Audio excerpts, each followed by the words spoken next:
네, 시청자 여러분 안녕하십니까. 경기도 선거방송토론위원회가 주관하는 경기도지사 후보자 토론회 진행을 맡은 윤도한입니다.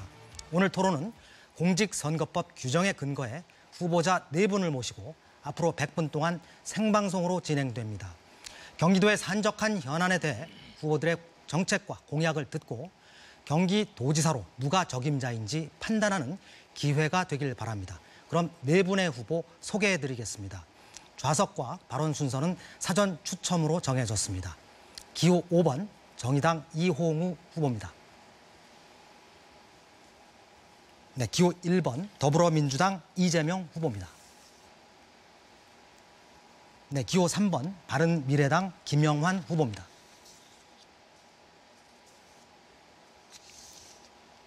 네, 다음 기호 2번 자유한국당 남경필 후보입니다. 오늘 토론은 어제 인천시장 후보자 토론과는 달리 주도권 토론이 있습니다. 오늘 토론 진행 순서 말씀드리겠습니다.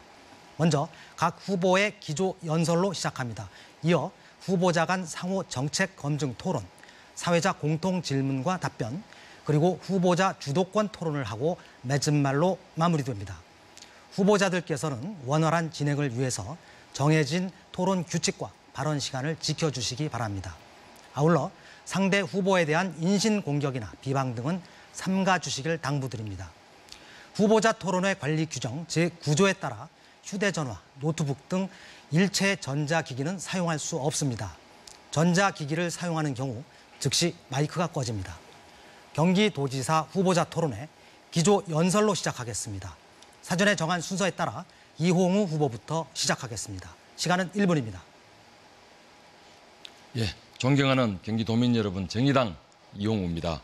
얼마 전 국회에서 민주당과 한국당, 바른당이 합심해서 채용비리 국회의원 체포동의안을 부결시켰습니다. 에서 올린 최저임금은 깎아버렸습니다.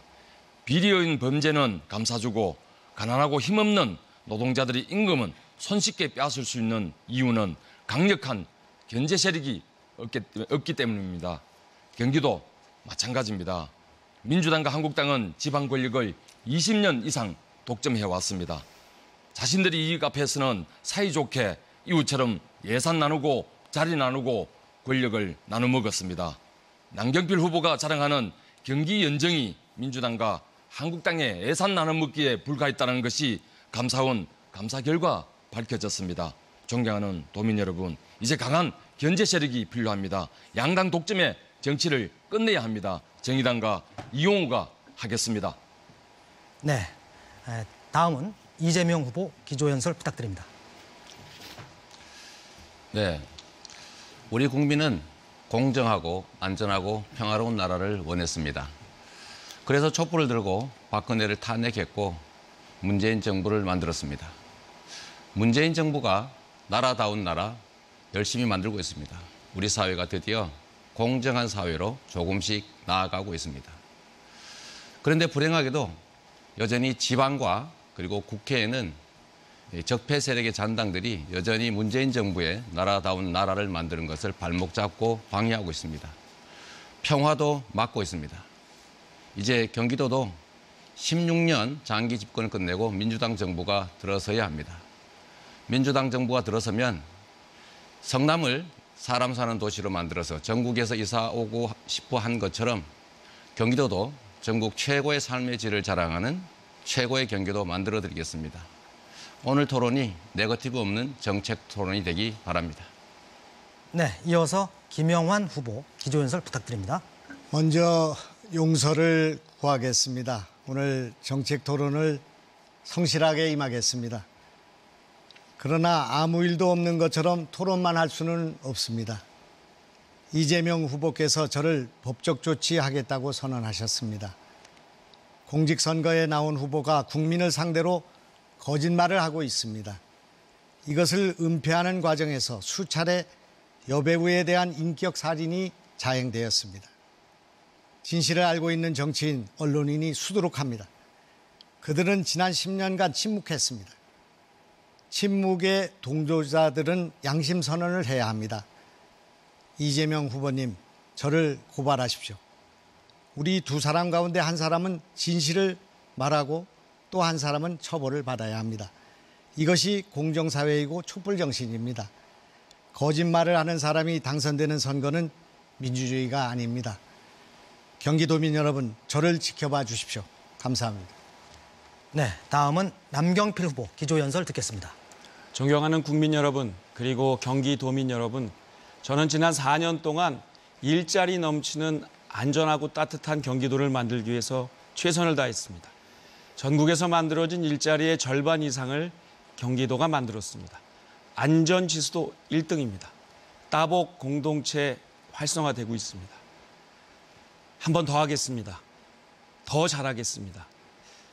내일은 현충일입니다. 우리 대한민국을 지키기 위해서 목숨을 바치고 희생하신 모든 분들의 노고에 감사드립니다. 특히 우리 소방관들, 군인들, 경찰들의 노고는 그 무엇과도 바꿀 수가 없습니다. 자신의 목숨이 아깝지 않은 사람이 어디 있습니까? 그러나 자신의 목숨을 던져가면서 우리 사회를 구해주시고 안전하게 해주신 모든 분들께 감사드립니다. 경기도를 더 안전한 곳으로 만들겠습니다. 네, 네 분의 말씀 잘 들었습니다. 이번에는 경기지사 후보 네 분의 공약을 들어보고 후보자 간 상호 질문을 통해서 검증하는 시간입니다. 한 후보가 3분간 정책 발표를 한 뒤 나머지 후보들과 1대1 자유 토론을 합니다. 후보자에게 각각 2분의 발언 시간이 주어집니다. 가급적 여러 번 나눠서 질문 답변을 이어가는 방식으로 시간을 쓰시면 되겠습니다. 첫 번째 순서는 이재명 후보입니다. 먼저 정책 발표해 주시죠. 시간은 3분입니다. 네, 저는 우리 경기도에서 첫째로 아이 키우기 좋은 도시를 만들어 보겠습니다. 경기도의 국공립 어린이집이 실제로 이용률이 12% 정도, 서울 30%의 3분의 1 정도 겨우 넘어서고 있습니다. 우리나라의 제일 큰 문제가 출산율 저하이고 출산율 저하의 가장 큰 원인은 역시 출산, 보육, 교육에 엄청난 많은 비용이 든다는 것입니다. 그래서 경기도에서는 아이 키우기 좋은 도시를 위해서 국공립 어린이집을 대폭 확충하겠습니다. 그리고 장난감을 무료로 무한대로 빌려갈 수 있도록 장난감 도서관을 확대하고 또 부모와 아이들이 함께 놀 수 있도록 아이사랑 놀이터를 대폭 확충하겠습니다. 두 번째로 경제를 살리는 복지 정책을 해보겠습니다. 성남시에서 이미 실효성이 증명된 무상교복, 청년배당, 또 산후조리 지원과 같은 이 검증된 정책들을 경기도 전역에 확대하겠습니다. 이 복지 정책을 그냥 현금으로 하지 않고 지역화폐로 지급해서 골목 경제도 살리고 전통시장도 살려보겠습니다.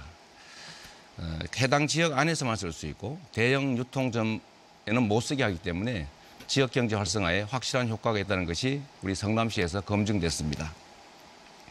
물론 이 정책을 수행하는데 자유한국당, 심지어 박근혜 대통령까지 막았고 이 자리에 계신 우리 남경필 후보께서도 소송까지 해가면서 막았지만 결국은 성공했고 성남시 전통시장, 골목 상권들은 전국에서 벤치마킹 오는 그런 모범적인 상권 활성화 지역이 됐다는 말씀드립니다. 세 번째로는 공공개발 이익을 도민에게 환원하도록 하겠습니다. 혹시 여러분 들어보셨는지 모르겠는데 성남시의 대장동 개발 사업을 원래 자유한국당 소속의 국회의원과 그 동생, 또 민간업자들이 로비를 통해서 민간 개발을 하기 위해서 노력했습니다. 결국 LH가 포기하고 민간 개발을 하게 됐을 때 제가 시장이 되면서 공공개발로 바꿨습니다. 성남시에 5,503억 원의 불로소득이 생겼습니다. 그 불로소득을 우리 시민들을 위해서 공원도 만들고 그다음에 도로, 터널 같은 기반 시설을 만들었습니다. 그렇게 쓰고도 무려 1,800억이 남아서 우리 시민들에게 배당을 하려다가 제가 퇴임을 했는데 앞으로 경기도에서는 인허가권을 행사해서 생기는 이런 불로소득들을 최대한 환수해서 우리 도민들의 삶을 개선하는 데 쓰도록 하겠습니다. 이런 불로소득이 바로 부정부패의 근원입니다. 공적으로 환원하도록 하겠습니다. 네, 이재명 후보 정책 발표 잘 들었습니다. 김영환 후보와 1대1 자유토론 듣겠습니다. 시작해 주죠. 정책이 아주 구체적이고 네. 또 성남의 경험을 가지고 이렇게 네. 말씀하시기 때문에 설득력이 있는 것 같습니다. 네. 네, 저는 경기도지사가 되면 네. 돈 버는 지사가 되겠다 이렇게 슬로건을 내세우고 있습니다. 분배하는 것, 또 나눠주는 네. 것, 또 복지로 쓰는 것 이것도 이제 다 중요한데 그거는 어떻게 보면 누구나 할 수 있는 일이라고 생각합니다. 네. 근데 돈 버는 지사가 돼야 한다. 일자리를 만드는 지사가 돼야 한다. 네. 성장이 돼야 한다. 그 성장이 분배를 위한 조건이고 복지를 위한 수단 네. 아니겠습니까? 그런 면에서 볼 때 우리 그 후보께서는 경기도를 맡았을 때 돈 쓰는 거 말고 돈 버는 것을 어떻게 할 것인가에 대한 그런 정책이 좀 부족하지 않나 하는 생각이 드는데 혹시 견해가 있으면 말씀해 주시기 바랍니다. 네. 당연히 산업을 활성화하고 또 고용이 늘어날 수 있게 하는 정책들을 준비하고 있습니다. 예를 들면 저는 대기업보다는 중소기업이 고용 유발 효과가 크기 때문에 중소기업에 대한 집중적인 투자와 관심이 필요하다라고 생각합니다. 또 예를 들면 창업이나 스타트업에 대한 중점적인 지원이 필요하겠지요. 물론 거기다가 이제 사회적 기업, 앞으로는 중요한 이 과제들이기 때문에 이 사회적 기업 영역의 지원이나 정책을 집중해서 사회적 일자리를 많이 늘려나갈 생각입니다. 그뿐만 아니라 우리 노동 조건들이 매우 악화되기 때문에 실제로 분배가 잘 안 되고 또 재분배도 잘 안 됩니다. 그래서 노동권 강화를 통해서 노동자의 몫을 늘리고 노동자들의 노동 시간을 줄여서 일자리를 늘리는 일, 거기에 더해서 초대기업들에 대한 증세와 복지의 확대, 그걸 통해서 아까 말씀드린 대로 복지 지출을 지역화표로 함으로써 골목 경제, 모세 혈관들이 살아날 수 있게 하겠다. 그렇게 말씀드리고 싶습니다. 대기업에 비해서 상대적으로 중소기업을 육성해야 된다. 거기가 일자리가 많다는 것은 이제 우리가 네. 다 공감하는 부분이라고 볼 수 있습니다. 법인세를 30%를 해야 된다. 그렇게 올려야 된다. 그렇게 생각하고 있시죠. 그리고 고영업이익을 내는 곳, 누진제를 해야죠.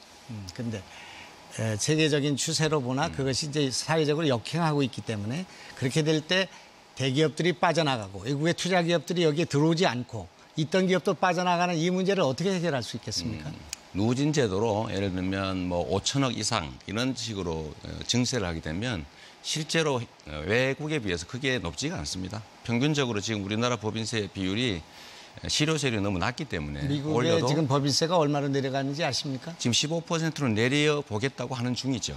지금 현재 20% 정도 가 네, 있는데, 네. 21%가 있는데, 우리 그 대통령께서 최저임금제 66.4% 올린 거 있지 않습니까? 네. 올리고 난 뒤에 90%의 성장 효과가 있었다, 성공 요인이 있었다 그렇게 말씀하시는데 네. 어떻게 평가하십니까?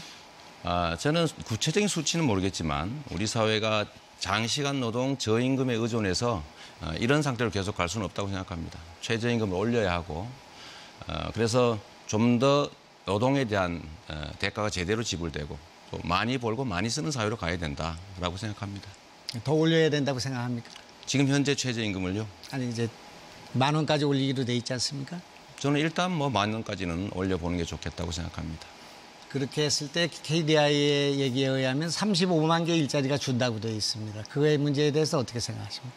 일자리가 줄겠지만 노동시간이 단축되고 사람들의 삶의 질이 높아지면 실제로 자영업도 좀 더 나아질 수 있고 전체적으로 사회적인 질이, 삶의 질이 올라간다고 생각합니다. 지금 나라의 실업률이 지금 높아 있고요. 세계 경제가 좋은데 우리 경제가 2.7%를 예상하고 있습니다. 큰 문제라고 생각합니다. 네, 우리가 더 삶의 수준이 높은 사회로 가야 합니다. 네, 잘 들었습니다. 다음은 남경필 후보와 이재명 후보 간 1대1 자유토론입니다. 네, 후보께서는 스스로 퍼퓰리스트다 이렇게 얘기를 하셨어요. 저는 좋은 퍼퓰리스트는 없다고 생각합니다. 퍼퓰리즘의 위험성을 말씀드리겠습니다. 지금 후보께서는 성남으로 이사 오고 싶은 성남이다. 그리고 무상 시지를 했더니 경제가 좋아졌다 이러는데 통계는 거꾸로입니다. 지금 보시면 알겠지만 성남의 인구가 줄고 있습니다. 경기도는 이렇게 늘고 있는데요. 그리고 성남의 기업체 수, 업체 수도 지금 꾸준히 줄고 있습니다. 경기도 늘고 있습니다. 어떻게 된 겁니까? 인구가 줄어드는 것은 가구 원수가 줄어드는 것에 따른 것이고 성남시는 추가적인 택지가 없기 때문에 그런 것입니다.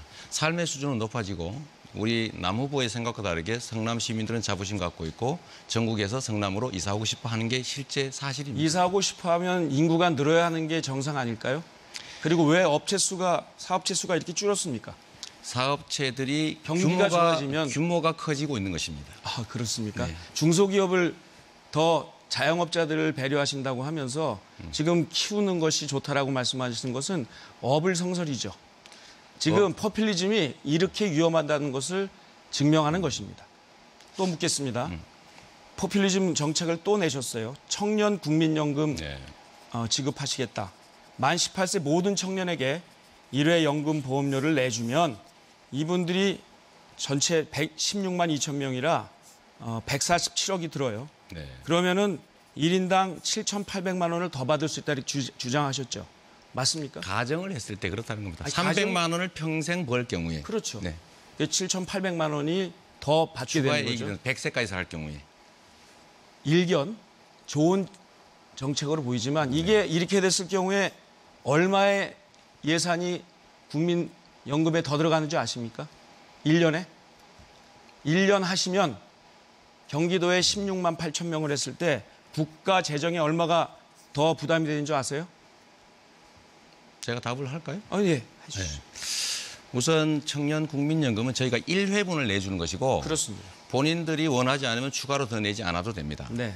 그리고 나중에 돈을 벌 때 다시 소급해서 자신의 연금 납부 기간을 늘릴 수 있는 기회를 만들어주는 것이죠.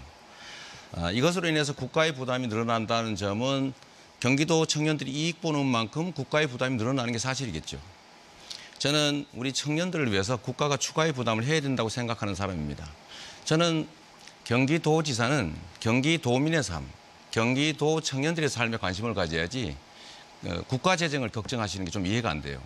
현재 있는 제도를 최대한 잘 활용해서 우리 경기도 청년들이 이익을 볼 수 있다면 그렇게 하는 게 경기도 도지사가 할 일이라고 생각합니다. 정말 위험합니다. 왠지 아세요? 1년에 더 들어가는 예산 이렇게 해서 추가로 오는 게 12조 7천억입니다. 4년이면 임기 동안 50조를 더 늘려야 돼요. 국가 거덜나는데 지금 우리 경기도 좋아진다고 무슨 의미가 있습니까? 50년, 70년 후의 얘기입니다. 아니 50년, 70년 후에 50조 드는 건 그게 아니 그렇게 무책임한 얘기를 하시니까 포퓰리즘 얘기를 들으시는 지금 거고 청년이 독입니다. 지금 청년이 어렵다면서 청년 한 명씩 골라가지고 10,000명 뽑아서 1억 만들어주겠다는 분도 계시잖아요. 아니 국가의 미래에 대해서 이렇게 걱정하고 50조가 더 드는 공약을 이렇게 아무렇지도 않게 내놓는 것 이것이 바로 포퓰리즘의 대표적인 사례고 위험한 정책입니다. 지금도 이미 이 가입 기간을 소급할 수 있도록 해놓고 있어요, 정부가. 아니 그거를 이렇게 해서 양경필 후보는 시간을 다 쓰셨고요. 정말 이재명 후보는 무책임합니다. 29초 남았습니다. 네. 포퓰리스트라고 하는 얘기를 한 이유는 일방적 지배자 같은 사람들을 제가 옳지 않다고 하는 말로 한 겁니다. 자기 뜻대로 대중을 지배하는 것보다는 대중의 뜻을 잘 존중하는 게 훨씬 낫다. 이 뜻이었고요. 두 번째로 정치인의 본분은 대의민주체제에서 본질은 그 주권자의 의사를 최대한 존중하는 거예요. 예산을 잘 쓰고 권한을 잘 행사해서 국민들로부터 지지를 받기 위해서 노력하라는 게 바로 대의민주주의입니다. 엘리티시즘보다는 낫죠. 엘리트주의보다는. 네, 이재명 후보도 시간 다 네. 쓰셨고요. 이번엔 이홍우 후보와 이재명 후보 간 1대1 자유 토론입니다. 예, 이재명 후보님 네. 공약 잘 들었습니다. 전 두 가지만 좀 질문하겠습니다. 공공부문 비정규직인 문제인데요. 네. 지금 고양시청 앞에서 고양시 청소 외주 노동자, 업체 노동자들이 직접 고용을 요구하고 농성을 하고 알고 계시는가요? 시청 고양시청 앞에서 환경미화원이? 환경미화원이 시청 소속에 네네네. 아, 외주 용역업체입니다. 제가 못 들어봤습니다. 네. 네. 그 외주 용역업체 노동자들이 직접 고용을 요구하고 있는데요. 시청의 직접 예. 고용을 직접 고용에 대해서는 어떻게 생각하십니까? 저는 가능하면 당연히 그렇게 해야 된다고 생각합니다.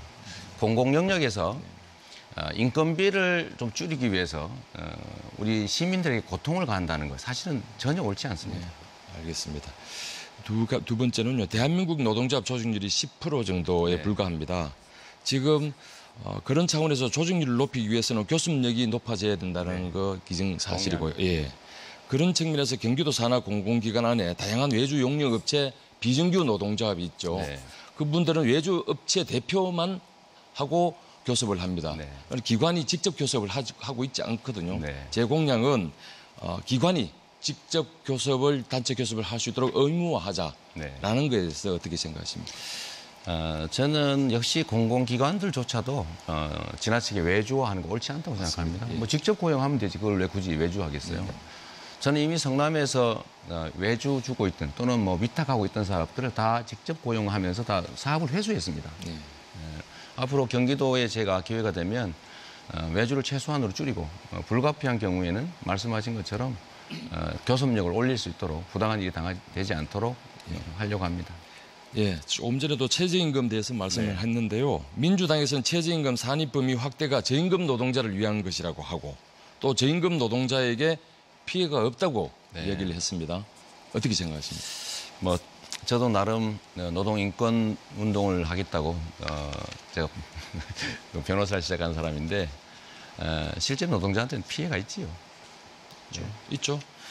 지금 노동부 발표에 의해서도 2,500만 원 연봉 이하 노동자들 21만 명이 지금 사실은 네. 기대 이익이 오르지 않는다라는 감소한다는 거고 저희들이 분석한 결과에 따르면 2,500에서 3,000 연봉 네. 짜리는 내년에 원래만큼 오른다고 하더라도 기대 이익이 실질 소득이 거의 정체돼 있는 것으로 파악되고 있습니다. 지금 전형적으로 사실은 이 정책은 조삼모사한 정책, 줬다가 다시 뺏는 이 정책이라고 저희들은 보고 있고요. 가장 더 뼈아픈 문제는 이 최저임금 산입 범위 확대 법안이 사실은 사용자에게 더 많은 권한을 부여하고 있다는 사실이고요. 두 번째 문제는 문재인 대통령이 1년 동안 사실은 이 사회적 협의 거버넌스를 사실은 되게 애를 썼습니다. 네. 하지만 지금 현재 사회적 대화 흐름을 사실은 치명적으로 이 궤도에서 이탈시켰다는 것. 이것은 대단히 중요한 이용호 후보는 문제입니다. 시간을 다 쓰셨고요. 이재명 후보 말씀해 주시죠. 우리 이용 후보께서는 정의당 후보답게 이제 노동 문제나 우리 사회의 약자 문제에 관심이 많으신 것 같습니다. 뭐 대부분의 정책에 대해서 저희가 공감을 합니다. 우리 사회가 전 세계에서 노동 시간이 멕시코 다음으로 길고 또 노동 임금은 OECD 평균의 3분의 2에 불과하는 이런 상태가 계속 지속되고 있습니다. 장시간 노동에 따라서 일자리도 많이 줄어들고 있는 거죠. 그래서 노동 시간을 줄이고 시간당 노임을 노동 임금을 최대한 올리고 또 그걸 통해서 수입이 늘어난 가계 국민들이 소비도 많이 하고 그렇게 해야 골목도 살고 또 기업도 삽니다. 우리 사회의 가장 문제는 특정 소수가 지나치게 많이 가지고 있다는 것입니다. 그렇기 때문에 1차 분배, 즉 노동자들의 몫을 늘려야 합니다. 노동자들 대부분이 국민들 아니겠습니까? 가계소득이 늘어나야 유효 수요가 늘어납니다. 또 노동의 일자리 질이 높아져야죠. 임금 수준이 올라가는 게 맞다라고 저는 생각합니다. 네, 지금까지 이재명 후보의 정책을 놓고 1대1 자유 토론했습니다. 두 번째 순서는 김영환 후보입니다. 진행 방식은 동일합니다. 김영환 후보의 정책 발표 후에 후보자 간 1대1 자유 토론 이어집니다. 먼저 김영환 후보의 정책 발표 듣겠습니다. 시간은 3분입니다. 저의 정책은 역발상에서 시작된다고 생각합니다. 다른 사람들이 생각할 수 없는 그런 정책을 구상하고 있습니다. 그동안에 진료비를 선불로 내는 제도를 지난 100년 동안 해왔습니다. 이것을 후불로 바꿔줘야 된다는 생각을 하게 됐습니다. 자동차와 핸드폰을 후불로 분납으로 할부로 하고 있는데 왜 진료비만 선물로 내야 되는가에 대해서 착안한 것입니다. 따라서 돈이 없어도 진료를 먼저 받고 건강을 회복한 뒤에 돈을 벌어서 내는 후불제 진료를 만들 수 있다고 생각하고 경기도에서 만들어야 된다고 생각합니다. 환자가 착한 병원에 가서 진료비를 결정한 뒤에 이것을 착한 은행을 통해서 융자를 받고 그러니까 병원에서 한 스텝으로 다 끝나버리는 것입니다. 그렇게 하고 난 뒤에 진료는 선진료를 하게 되고 그리고 돈은 분납으로 내게 되는 그 방식인데 그 수수료와 이자를 병원에서 내기 때문에 무이자 할부로 진료비를 분납할 수 있는 그런 제도가 되겠습니다. 획기적인 제도라고 생각하고 이것은 아마 전국적으로 확산될 수 있다 이렇게 생각하고 있습니다. 다음으로 제가 지금 가슴 아프게 생각하는 것은 국가적으로 제일 중요한 문제는 역시 그 저출산 문제라고 생각합니다. 그러나 지금 우리 사회 안에서 가장 심각하게 중요하게 생각하는 문제는 역시 청년 실업의 문제라고 생각합니다. 청년 실업을 극복하고 해결할 수 있는 방안은 경기도에서는 우리의 이 실리콘밸리와 같은 슈퍼밸리를 한강 남쪽에다 만드는 일이라고 생각합니다. 저는 과학기술부 장관을 하던 15년 전부터 우리나라 R&D의 약 40%가 우리 경기도, 경기 남부에 포진되어 있습니다. 그리고 대학의 97개 대학의 이공계 대학을 포함한 제2캠퍼스가 경기 남부에 포진되어 있습니다. 또 대기업 연구소를 포함한 중견기업, 중소기업의 연구소가 우리나라의 거의 반 이상이 여기에 포진되어 있습니다. 삼성반도체, 현대자동차, 또 현대모비스를 포함한 그 연구소가 여기에 포진되어 있습니다. 그렇기 때문에 이 경기 남부의 이 그 지역을 실리콘밸리와 같은 슈퍼밸리, 4차 혁명의 그런 진원지로 만들어야 한다 이렇게 생각합니다. 이곳에서 청년 일자리를 만들어야 된다고 생각합니다. 청년 일자리를 만들기 위한 그런 여러 가지 현실적인 대책을 마련해야 하는데 가장 중요한 것은 아까 말씀하신 것처럼 대기업과 중소기업 사이에 그런 미스매치를 해결하는 데에서 청년 일자리를 만들어야 된다고 생각하고 또 대기업과 이런 R&D가 포진되어 있는 지역 속에서 스타트업을 창업을 육성할 수 있는 그런 기반이 우리한테 만들어져 있다고 생각합니다. 이 안에 4차 혁명의 그 융합 그 기술을 활용하면 된다 이렇게 생각하기 때문에 실버밸리, 슈퍼밸리를 만들어야 한다. 이것이 제 공약이 되겠습니다. 네, 그러면 김영환 후보의 정책을 중심으로 남경필 후보와 1대1 자유토론 이어가겠습니다.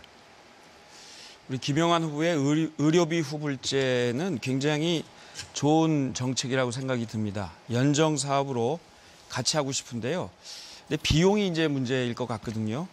이 진료비에 대한 보증 비용, 이자 비용 등 어떻게 예상하고 계신지 말씀 주시겠습니까? 이거는 제가 실제 의사로 지금 병원을 경영하고 있기 때문에 여러 가지 실험을 해본 건데 우선 이제 착한 병원이라고 할 수 있는 이제 핀테크로 병원을 하나 만들어야, 은행을 만들어야 합니다. 착한 은행. 아니면 그것이 법적으로 문제가 있다면 의료재단을 만들면 된다고 생각합니다. 그래서 이를테면 1,000만 원 정도의 진료비가 들어가는 환자가 1,000만 원을 융자를 신청하게 되면 950만 원이 병원으로 갑니다. 그 50만 원 정도는 수수료와 이자로 지급되는데 그것은 착한 병원으로 가게 되는 착한 은행으로 가게 되는 것입니다. 그렇기 때문에 은행은 실질적으로 수수료와 이자는 병원이 내는 거기 때문에 손실이 없다고 볼 수 있고요. 그다음에 병원은 지금 환자가 대폭 늘어나게 돼 있습니다. 진료를 받지 못하던 사람들이 줄을 잇게 되기 때문에 모든 병원은 다 후불제로 바뀌게 될 것입니다. 그런 상황에서 손실이 발생할 때 이것을 어떻게 처리할 것인가 하는 문제가 있는데 그것이 이제 은행의 기법을 이용해야 되고 또 블록체인 기술을 활용하는 그런 방안으로 이 손실을 죽일 수 있는 방안을 찾아야 된다고 생각하고 아주 어려운 경우 또 그것이 할부를 낼 수 없는 경우에 사회 부조의 방식이 개선돼야 되기 때문에 경기도 차원에서는 그런 부분 아주 어려운 분들이 진료를 받지 못하는 데서 오는 손실 이것을 보전하는 그런 노력을 하면 되겠다 그렇게 생각합니다. 네, 좋은 정책인데 이 비용과 리스크 관리가 핵심적인 과제가 될 것 같고요. 제가 도지사에 다시 당선이 되면 이 문제를 한번 프로젝트를 한번 시험을 해보고 싶습니다. 그리고 용역을 줘서 연구를 주도록 하겠습니다. 그리고 함께 연정 과제로 추진하는 그러한 노력을 해보겠습니다. 또 하나는 후보님께서는 평화공단 마련해서 남한 속에 개성공단을 마련하시겠다고 했는데 굉장히 좋은 정책이고 그렇게 가야 되는데요.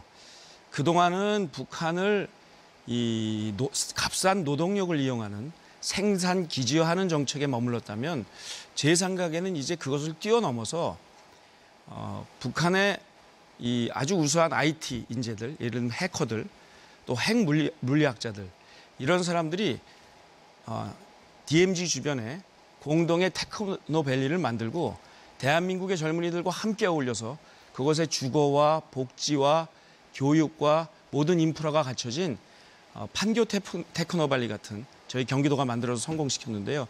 그러한 테크노밸리를 만드는 것이 앞으로 미래로 갈 남북 간의 담대한 구상이라고 생각하는데 어떻게 보십니까? 바세나르 협정이라는 게 있습니다. 그래서 북한에 적대적 그런 컴퓨터를 보야만 IT 기기가 들어가지를 못하게 돼 있습니다. 그런데 아주 좋은 안이고 장기적으로는 시행해야 될 안이라고 생각합니다. 지금 판문점에 남북한의 과학자들이 같이 모이는 카이스트를 만들자, 그런 제안을 평양에 가서 북한 지도자들하고 한 적이 있습니다. 앞으로는 그렇게 IT나 첨단 분야에 서로 협력이 이루어져야 되지만 지금 현 단계에서는 큰 규모를 갖고 있는 제조업을 살려야 되는 것이 지금 더 선결한 것이다, 그렇게 생각하고 있습니다. 네, 이 남북 관계가 이제 이번 평화 무도가 확실히 정착이 되고 특히 북한의 비핵화가 이제 현실화가 되면 아마 대북 경제 제재가 해제가 될 거고요. 그렇게 되면 그동안은 노동력만 이용하는 생산 기지화하는 정책에서 벗어나서 처음에는 DMZ 그리고 앞으로는 북한 깊숙한 내륙 지역에 이러한 평화 테크노밸리를 만드는 것이 미래에 담대한 구상이라고 저는 믿습니다. 네, 토론 잘 들었습니다. 다음은 이홍우 후보와 김영환 후보 간 1대1 자유 토론입니다. 예, 김영환 후보님, 그 의료비 후불제를 이제 김영환 케어라고 이야기하셨습니다. 지금 남경필 후보께서도 좋은 정책이라고 지금 이야기하고 연정 과제로 받아 안겠다고 이야기했는데 저는 좀 생각이 다릅니다. 우선 질문 드리겠습니다. 문재인 케어는 사실은 의료비 부담을 낮추고 보장성을 확대하는 것이 기본 방향입니다. 이거에 대해서 찬성하시는가요? 반대하시는가요? 기본적인 방향은 찬성하고 있습니다. 네, 네. 그런데 지금 현재 의료비 후불제는 사실은 나중에 돈을 빌려주겠다는 정책으로 저는 들리거든요. 현재도 신용카드로 할부도 결제하고요. 또 무이자 카드 결제도 합니다. 예. 그 실제로 본인 부담금을 줄이는 것하고는 사실은 이 후불제하고는 아무 상관도 없는 건데 어떻게 생각하세요? 의료 후불제가 가능한 것은 의료 보장성이 지금 강화돼 있기 때문에 가능합니다. 더 강화하자는 그렇지. 이야기고요. 자기 부담률이 지금 이제 이를테면 진료가 80%면 한 30 내지 40%의 자기 부담률이 있지 않습니까? 그것 때문에 병원을 못 오거든요. 이를테면 임플란트를 심는데 60만 원은 정부가 주는데 60만 원이 없어서 진료를 못 한단 말입니다. 틀니를 만드는데 150만 원 가운데 105만 원을 주는데 45만 원이 없어서 병원을 못 오기 때문에 그 돈을 분납하는 것입니다. 이를테면 척추 수술을 한다든지 뇌 수술을 한다든지 로봇 수술을 한다든지 500만 원, 1000만 원의 진료비가 없어서 죽어나가고 있거든요. 그렇기 때문에 우선 진료를 먼저 받고 돈을 벌어서 갚는, 분납하는 그 형식이 필요한 것이지 지금 의료보험하고는 전혀 관계없는 문제예요. 결론적으로 그분들은 돈을 갚아야 되는 거기 때문에 신용불량이 될 가능성이 대단히 높은 정책이라는 것을 염두에 두셔야 되는 거고요. 사실은 이 문제는 복지로 풀 일을 지금 현재 금융정책으로 풀겠다는 거로 저는 느낍니다. 그래서 이 사실은 본질이 다른 문제라는 것이고요. 돈이 없어서 한다는 것은 긴급 의료 제도나 저소득 지원 정책으로 사실은 풀고 보장성을 확대하고 의료비 낮추는 것을 본질적으로 봐야 된다는 말씀을 좀 드리고요. 두 번째 하나 묻겠습니다. 최저임금 산입범위 지금 바른당이 찬성했는데 후보님 생각은 어떠십니까? 우선 처음이 잘못됐다고 생각합니다. 제가 아까 말씀을 드리다 말았습니다마는 그 최저임금 올리는 것은 필요하다고 생각합니다. 그런데 너무 많이 급작스럽게 올리다 보니까 그것이 대선 후보 공약 때문에 그렇게 된 거 아니겠습니까? 그렇게 되다 보니까 그 실업률이 증가하는 그런 부작용이 생긴 거죠. 약을 썼는데 너무 체질이 약한 사람한테 과도한 약을 씀으로써 결과적으로는 실업이 또 발생하는 문제가 생긴 거죠. 그렇게 되다 보니까 이걸 또 보완하기 위해서 산입에다가 상여금하고 복지를 집어넣어가지고 이거를 하다 보니까 돈을 주고 또 뺏는 그런 결과가 됐다고 생각합니다. 이번에 그 정책은 참 처음이 잘못된 데서 온 잘못된 어쨌든 결정이다. 바른당은 찬성했는데 그거에 대한 생각은 다르시다는. 저는 이제 그 원인이 찬성을 했지만 그런 식의 방식은 조삼모사 같은 방식이지 최저임금을 적절하게 올렸어야 된다 그렇게 생각하고요. 앞으로도 그것을 조정해야지 지금 이렇게 10,000원까지 바로 올리겠다. 이거는 기업인들이나 이 현실 경제를 전혀 생각하지 않는 그런 생각이라고 생각합니다. 그런데 말입니다. 지금 말씀 잘하셨는데요. 의원님, 후보님 지금 안산에서 사선하셨죠? 네. 국회의원.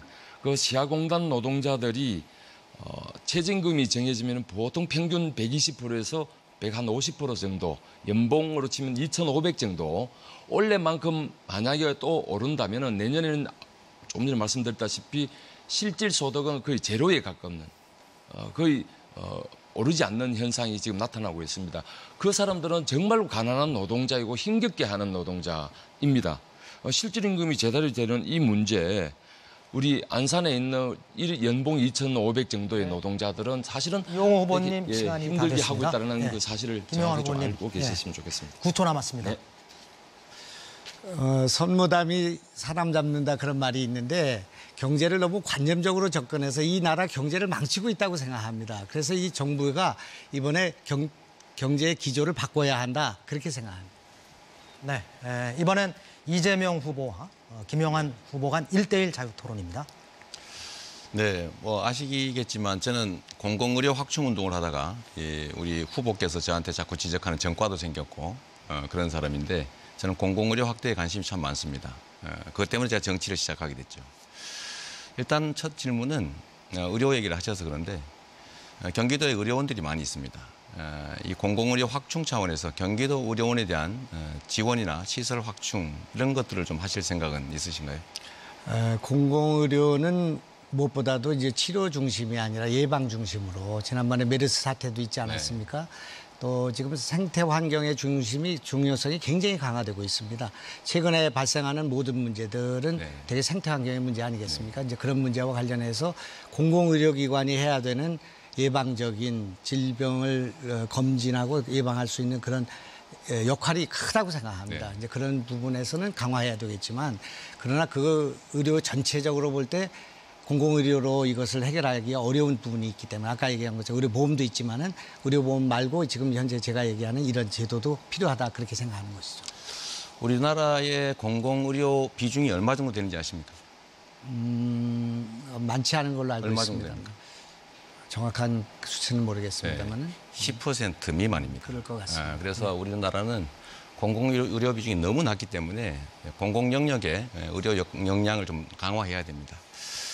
자, 여기에 덧붙여서 한 말씀 좀 더 여쭤보겠습니다. 아까 공약은 잘 들었는데요. 제가 우리 후보님 공약을 한번 홈페이지에 가서 뒤져봤는데 공약이 거의 없었습니다. 경기도정을 꾸려가시겠다는 분께서 예를 들면 어르신 공약, 뭐 노동자 공약, 중소상인 공약, 교통정책, 미세먼지, 뭐 안전 등등 하나도 찾을 수가 없었는데 어디 따로 숨겨놓으신 건 아니겠죠? 그건 아니고요. 네. 그 선관위가 뭘 착오를 한 모양입니다. 네. 그래서 그게 누락이 돼가지고 네. 최근에 그게 보완이 됐는데 아마 그 전 걸 본 것 같고요. 또 당의 공약도 있고 또 우리 수도권 공약이 있고요. 네. 그러나 이제 제가 대표 공약으로 하는 10가지 공약은 다 실천 가능한 거. 네. 또 재정이 크게 들어가지 않으면서도 우리가 실현할 수 있는 거 그런 걸 말하는 것이지 공약을 나열하고 백화점식으로 그렇게 하려면 그거야 뭐 누구나 못하겠습니까? 그러니까 저는 뭐 이재명 후보의 그 공약을 많이 봤습니다만 하나도 머리에 들어오는 게 없습니다. 퍼준다는 것 또는 뭐를 나눠준다는 것 말고는 과연 이걸 가지고 경기도를 이끌어갈 수 있는 공약인가 하는 그런 생각을 갖고 있습니다. 예를 들면 교통정책에 대한 어떤 공약이 있습니까? 교통정책은 뭐 다 말씀하신 것처럼 준공영제를 해야 된다. 버스에 있어서 또 뭐 기차를 GTX를 어떻게 뭐 빨리 놔야 된다든지 그런 공약을 하고 있습니다만은 제가 볼 때는 지금 현재는 경기도에 있는 사람들이 서울로 출퇴근하는데 문제가 있기 때문에 서울에 있는 사람들이 경기도로 올 수 있는 정책을 세워야 된다 그렇게 생각합니다. 베드타운이 되어 있는 경기도가 자생적인 그런 경제 구조를 갖지 못하는 한은 계속 이런 교통 문제가 생길 수 있다고 생각합니다. 네. 뭐 더 이상 질문을 하기 어려운 상황이어서 제 말씀을 좀 드리도록 하겠습니다. 의료 얘기를 하셔서 드리는 말씀인데 저는 공공의료 영역을 좀 많이 확대해서 공적인 즉 정부에서 의료 공영화를 상당 정도는 책임져야 된다라고 생각합니다. 그러려면 공공의료기관들을 많이 확충해야 되겠죠. 제가 연천에 갔더니 연천에 의료원 비슷한 게 있었는데 참 상태가 안 좋았습니다. 또 경기도에 6개 의료원이 있는데 뭐 시설도 낙후하고 또 인력 상태도 어렵고 주민들이 이용을 꺼리고 있는 그런 상황이었기 때문에 제가 경기도지사가 되면 경기도부터 의료원을 중심으로 도의 책임, 의료에 관한 책임을 대폭 확대하도록 하겠습니다. 네, 지금까지 김영환 후보의 정책에 관한 상호 검증 토론 들어봤습니다. 경기도 선거방송 토론위원회가 주관하는 경기도지사 후보자 토론회 진행 중입니다. 후보자 상호 간 정책 검증 토론 계속해서 남경필 후보로 이어가겠습니다. 먼저 남경필 후보의 정책 발표 듣겠습니다. 3분입니다. 이 경기도지사는 국가의 지도자입니다. 그래서 대한민국의 미래를 걱정해야죠. 저출산 문제가 굉장히 심각합니다. 저출산 문제에 국가가 몇백조를 쏟아부어도 기미가 없습니다. 살아날. 오히려 줄어들고 있죠. 그렇다면 정책이 뭔가 잘못된 겁니다. 4가지 정책을 집중적으로 해야 합니다. 바로 일자리가 첫 번째고요. 두 번째가 주거입니다. 사는 곳에 안정적으로 살 수 있게 해드려야 합니다. 세 번째가 보육 문제입니다. 네 번째가 사교육비 문제입니다. 이 4가지를 잡아야 저출산 문제가 해결이 되죠. 일자리 창출이 핵심입니다. 근데 전 이재명 후보께서 이따 질문하시겠지만 일자리가 줄어도 남아있는 일자리의 임금만 오르면 된다. 저는 정말 위험하고 무책임한 답이라고 생각을 합니다. 지금 최저임금이 너무 급격하게 올라서 KDI가 일자리가 30만 개가 줄어들지 모른다고 하는데 그래도 상관없다 하는 것은 국가 지도자로서 할 말이 아니다라고 생각이 듭니다. 일자리 늘리는데 경기도는 70만 개의 일자리를 새롭게 만들겠습니다. 일자리 어떻게 만드냐 하면 4차 산업혁명, 테크노밸리, 그리고 청년 일자리, 또 나는 전업주부다 같은 여성들을 위한 일자리를 만들어낼 것입니다. 돈을 마구 나눠주는 기본소득 대신에 기본 근로권을 보장할 수 있도록 노력하겠습니다. 그리고 주거 문제는 경기도형 따복하우스가 지금 1만 호가 건설되고 있습니다. 이제 시작이 됐거든요.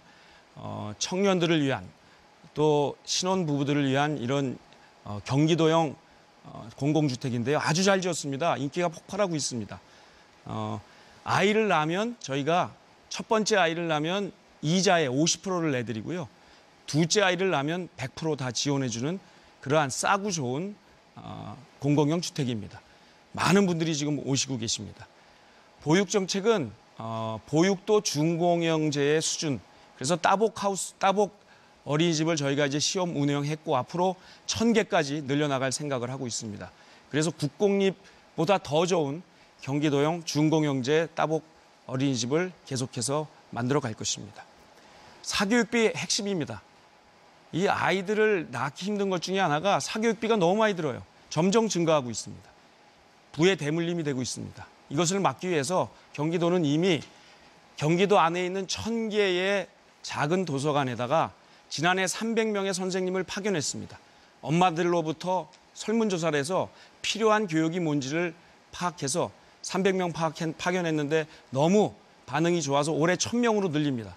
제가 경기도지사가 되면 내년에는 3000명까지 늘려서 그야말로 사교육비를 줄이는데 최선을 다하고 이것이 묶여서 저출산 문제를 해결하는데 적극적으로 나서겠습니다. 네, 잘 들었습니다. 남경필 후보의 그 발표 내용을 중심으로 이홍우 후보와 1대1 자유토론 시작하겠습니다. 이야기를 지금 만들려고 했는데 최저임금 관련입니다. 자유한국당이 찬성을 했기 때문에 물을 필요도 없겠다고 생각을 했는데 조금 전에 말씀하셨던 KDI 일자리 30만 개 지금 아에로 국장이 지금 오늘 정면으로 반박을 했습니다. 이상은 고용정책국장인데요. 외국 추정치를 편의적으로 이용하고 정확치도 않다. 추정치에 오늘도 그분 직접도 추정치에 불가라고 이야기했습니다. 이걸 가지고 그렇게 확대 해석하고 마치 그것이 기정사실처럼 이야기하면 안 되는 거고요. 두 번째로 지금 현재 남경필 후보님은 이 돈이 얼마만큼 돈이 많으신지는 모르겠는데 이 사람들을 우리 가난한 노동자들한테는 10만 원, 20만 원이 아이들 급식비고 학원비고 그렇다는 절박한 이야기라는 걸 분명히 아셔야 됩니다. 제가 지금 질문 드리겠습니다. 일자리 지금 말씀하셨는데요. 지난번에 70만 개 만들었다 조금 모자란다. 이번에 또 70만 개 만든다고 이야기를 했습니다. 그런데 지금 제가 경기도 남경필 후보님 직접 만드는 공적 일자리 몇 개입니까? 공적 일자리요? 네, 공식적으로. 그러니까 민간에서 뭘 근거도 없는 이야기를 하지 마시고요. 공적 일자리를 가지고 만들어서 일자리 만든다는 발상 자체가 잘못된 겁니다. 계속 지금 현재 숫자로 이야기하고 그것을 내가 다 만들었다고 이야기를 계속 하시니까 이야기를 드리는 겁니다. 일자리는요. 네. 일자리는요. 정부는요. 그 플랫폼을 만들어주고 여건을 만들어주고 일자리는 민간이 만드는 거지 일자리를 공공이 만들. 그래서 제가 답변 드릴게요. 예. 일자리를 공공이 만든다는 것 자체가 발상이 잘못된 겁니다. 자, 제 이야기 그걸 바꾸세요. 드리겠습니다. 제 이야기 드릴게요. 이 일자리는요, 경기 변동, 노동시장, 산업정책 등 복합적으로 이 사실은 작동되는 것이고 거기에 유동되는 것이지 남경필 후보님 혼자서 하는 것 모든 것이 기성전 일자리 내가 만든 것 이것은 아니라는 겁니다. 그런 식으로 이야기하시면 안 된다는 말씀을 그럼요. 드리고요. 대통령께서 상황판 올려놓고 지금 경기도에 300인 이상 민간 사업장에 비정규직 비율이 전국 평균 2배 이상 되는 것이 경기도에 나쁜 일자리가 많다는 사실을 아셔야 됩니다. 그래서 앞으로 좋은 일자리를 만들겠다고 그것이 말씀을 잘못하시는 거 드렸고요. 이제 앞으로 다 하겠다고 하면 안 되는 거죠. 대통령께서 상황판 만들어 놓고 일자리 만들겠다고 하시는 게 결국은 대통령 혼자 만드시는 게 아닙니다. 이거는 전 국민과 기업들이 힘을 합해서 만들어야 그렇게 되는 거죠. 이야기하셔야 되죠. 그렇지만 이 지금까지 정부가 계속 70만 개 본인이 만드셨다고 하셨지 아니 않습니까? 그거는 우리 경기도에서 그렇게 이렇게 이야기하시면 안 되죠. 예. 그렇게 하시는 거는 이건 호도하시는 거고요. 제가 질문을 좀 드리자면 현재 일자리가 제가 지금- 질문을 드리는 시간입니다. 그러시겠습니까? 예. 그래서 지금 현재 일자리 줄어들고 있습니다. 특히 아주 이 단기간 일자리가 지금 1, 2, 3월 달 동안에 그것은 불가피한 12만 개가 상황이죠. 줄어들었습니다. 불가피한 지금 현재 우리 같은 세대 59년, 60년생들이 정년퇴직하는 순간이기 때문에 그런 순간적 변동성은 좀 있습니다. 그렇지 자, 않습니다. 제가 말씀드릴게요. 네, 우선 이용호 후보께서 시간을 다 쓰셨습니다. 지금 최저임금 문제가 저도 공감합니다. 소득이 올라가야죠. 그래서 10,000원까지 올라가는 게 필요해요. 그러나 속도를 조절해야 됩니다. 2020년까지 그렇게 한다는 것은 지금 무리예요. 왜냐하면 정책을 하다가 잘못되면 수정을 해야죠. 지금 1, 2, 3월 달 동안에 나온 통계가 단기간 일자리 1년 미만 일자리가 12만 개가 줄었어요. 자, 소득이 늘어야 되는데 일자리가 없어지면 소득이 제로가 되는 겁니다. 그 순간. 이런 정책은 잘못됐기 때문에 저희가 바꿔나가자고 말씀을 드린 거고요.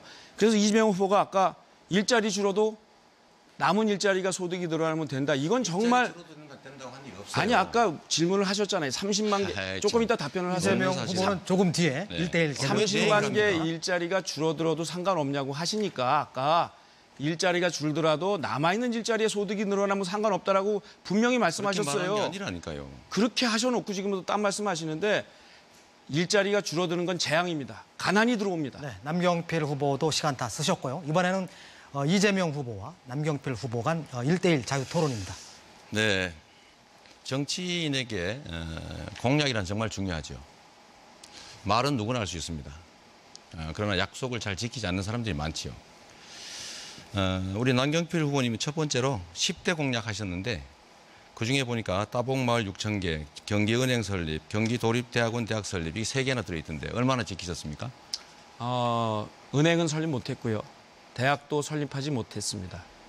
그렇지만 지난 4년 동안 저는 매니페스토 본부가 평가한 전체 대한민국 과학단체장 중에 SA 등급, 최우수 등급을 4년 연속 했고 그게 최초입니다. 그 이상하죠. 자, 따봉마을 다른 건 6,000개. 잘 지킨 거죠. 그거는 현실적으로 못했습니다. 그렇지만 모든 공약을 다 지키지 못하죠. 따봉마을 6,000개 공약하셨는데 몇 개 만드셨어요? 한 3,000개 정도 한 것 같습니다. 3,000개나요? 그렇습니다. 그렇게 많이 했습니까? 저희가 아는 거하고 좀 다르네요. 좀 나중에 확인해 보겠습니다. 확인해 보시죠. 정치인들에게 있어서 당이란 정말 중요하죠. 당과 함께 정치하지 않습니까? 우리 남경필 후보님 자유한국당 소속이죠. 그렇습니다. 자유한국당이 평화를 반대하고 회방 놓고 있는데 평화를 전제로 한 남북 교류 협력 사업 자꾸 제안하고 공약하시던데 당과 입장이 다르면 어떻게 하실 겁니까? 저는 제 소신대로 갑니다. 저는 늘 자유한국당 또는 옛날에 한나라당 소속부터 당이 잘못 가는 길은 완전히 문제를 제기하고 잘못된 길을 바로잡기 위해서 노력을 해왔습니다. 당이 못하게 하거나 하면 탈당하실 겁니까? 탈당 문제보다 내부에서 고치겠습니다. 못 고치면. 계속 고쳐야죠. 이재명 후보가 오히려 민주당스럽지 않다는 얘기들이 많이 나옵니다. 오히려 오렌지 색깔 정당이라고 얘기를 많이 하잖아요. 네, 그래요. 네, 알겠고요. 그런 비판에 대해서도 겸허하게 받아들일 네. 필요가 있습니다. 정치인에게는 왜 이런- 민주당의 지지자들이 이재명 후보에 대해서 문재인 대통령을 그렇게 네거티브로 공격하고 지금도 이재명 후보가 혹시 경기도지사가 되면 문재인 대통령에게 가장 먼저 반기를 들고 정말 등에 칼을 꽂을지도 모른다는 얘기를 하는지 자중자애하시기 바랍니다. 네. 남경필 후보님의 아마 기대 사항이 아닌가 싶네요. 제가 하나 여쭤보겠습니다. 정치인들은 말을 하고 보증도 없기 때문에 믿을 수 있어야 하는데 그가 예를 들면 입장을 자주 바꾸고 신념과 가치도 없고 그렇게 한다면 믿기 어렵겠죠. 그렇습니다. 박근혜를 지키기 위해서 출마하셨고 박근혜의 상황이 나쁘니까 탈당하셨고 바른당 가셨다가 또 탈당하시고 또 복당하시고 이렇게 정치적 일관성도 없고 신념과 가치가 뭔지 알 수도 없는 분에게 약속 이행을 기대할 수 있을까요? 저는 한 번도 이 보수의 개혁 그리고 권력 분산이라는 제 정치 철학을 놓친 적이 없습니다. 네. 저는 진보 진영으로 넘어간 게 아닙니다. 보수 안에서의 네. 개혁을 위해서 노력했고 근데 바른정당에서 실패했기 때문에 다시 자유한국당으로 와서 자유한국당을 개혁할 것입니다. 그러면 필요하면 또 바른당으로 갈 수도 있겠네요. 그렇지 않습니다.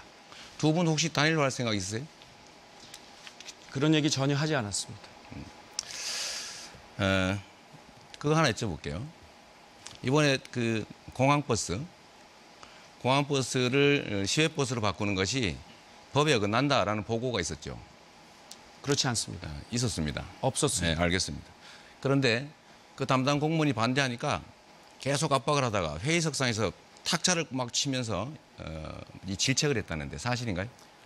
아니 탁자를 치는 게 그게 왜 어떻습니까? 욕설하는 분도 계신데 저는 공적인 자리에서 욕하지 않았습니다. 아닙니다. 보니까 철거민들한테 막 삿대질하고 삿대질한 일 아니 없습니다. 시의회에서도 막 시의원들하고 싸움하시고 그게 욕한 철거민들 겁니까? 아니 욕하고 막 삿대질하고 어떻게 어디다 욕을 했어요? 단체장들이 그런 일을 하실 수 있습니까? 제가 어디다 욕을 했습니까? 그런 거짓말하지 마시고요. 아니요. 욕을 하실 정도로 폭력적인 언사를 하셨잖아요. 자, 그리고 실제로 장애인들한테는 폭력도 행사를 네, 하시더군요. 남경필 후보는 시간 다 쓰셨고요. 이재명 후보 3초 남았습니다. 철거민이 저를 폭행했지 제가 철거민 폭행한 일 없습니다. 책임을 확실하게 제가 묻겠습니다. 그거는 뭐 네. 동영상을 제가 보여드리겠습니다. 시간 다 쓰셨고요. 이번엔 그 김영환 후보와 남경필 후보 간 1대1 자유 토론입니다. 그 아까 그 바른미래당에 나오셨다가 실패했기 때문에 자유한국당으로 돌아갔다 그런 말씀하셨잖아요. 네. 모처럼 제가 이재명 후보하고 생각을 같이 하는 부분인데 그렇게 하면 안 된다고 생각합니다. 나와서 박근혜 대통령 탄핵해서 잘못해서 그 패권 정치 반대한다고 나오셨으면 한 번 쉬셔야 된다고 생각합니다. 또 그 돌아가셨으면 박근혜 대통령 석방하라고 얘기해야 되는 거 아니에요? 박근혜 이명박 대통령 석방하라고 얘기하지 못하지 않아요. 네? 그런 그 당이 갖고 있는 생각과 다른 생각을 갖고 계신데 이번에 경기도지사 한 번 더 하시겠다고 거기 돌아간 것처럼 보인단 말입니다. 제가 공간에 찾아가서 제발 그렇게 하면 안 된다고 충고도 하고 뭐 조언도 하고 우리가 대화를 나눈 적도 있습니다만은 그거는 옳지 않은 길이라고 생각합니다. 어떻게 생각하세요? 저는 탄핵에 찬성했습니다. 그리고 지금 자유한국당 안에 있는 의원님들 약 한 3, 40분, 한 50분 되겠군요. 지금 탄핵에 찬성을 했습니다. 자유한국당 안에도 탄핵에 찬성한 분과 반대한 분이 섞여 있습니다.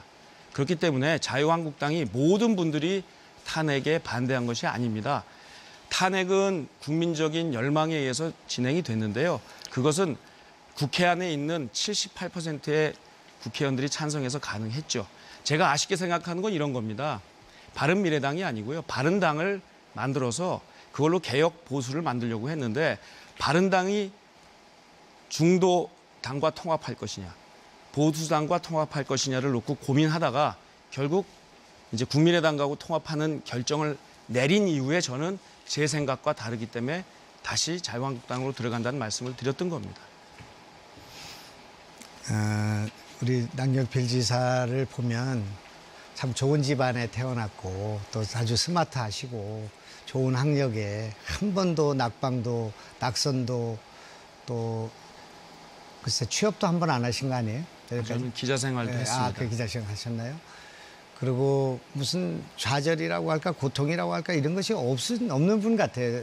의모도 그렇게 저도 뭐 그런 얘기를 들은 적이 있었습니다만은 그렇기 때문에 정치를 하는 과정 속에서 어려움이 있을 때 그것을 돌파하고 견디는 것이 필요하다고 생각합니다. 그런 과정이 꼭 필요하신 분인데 이번에 또 돌아가서 경기도지사를 꼭 하시겠다 그런 생각을 갖는 것은 저는 너무 과욕이 아닌가 이렇게 생각하고요. 책임을 져야 된다고 생각합니다.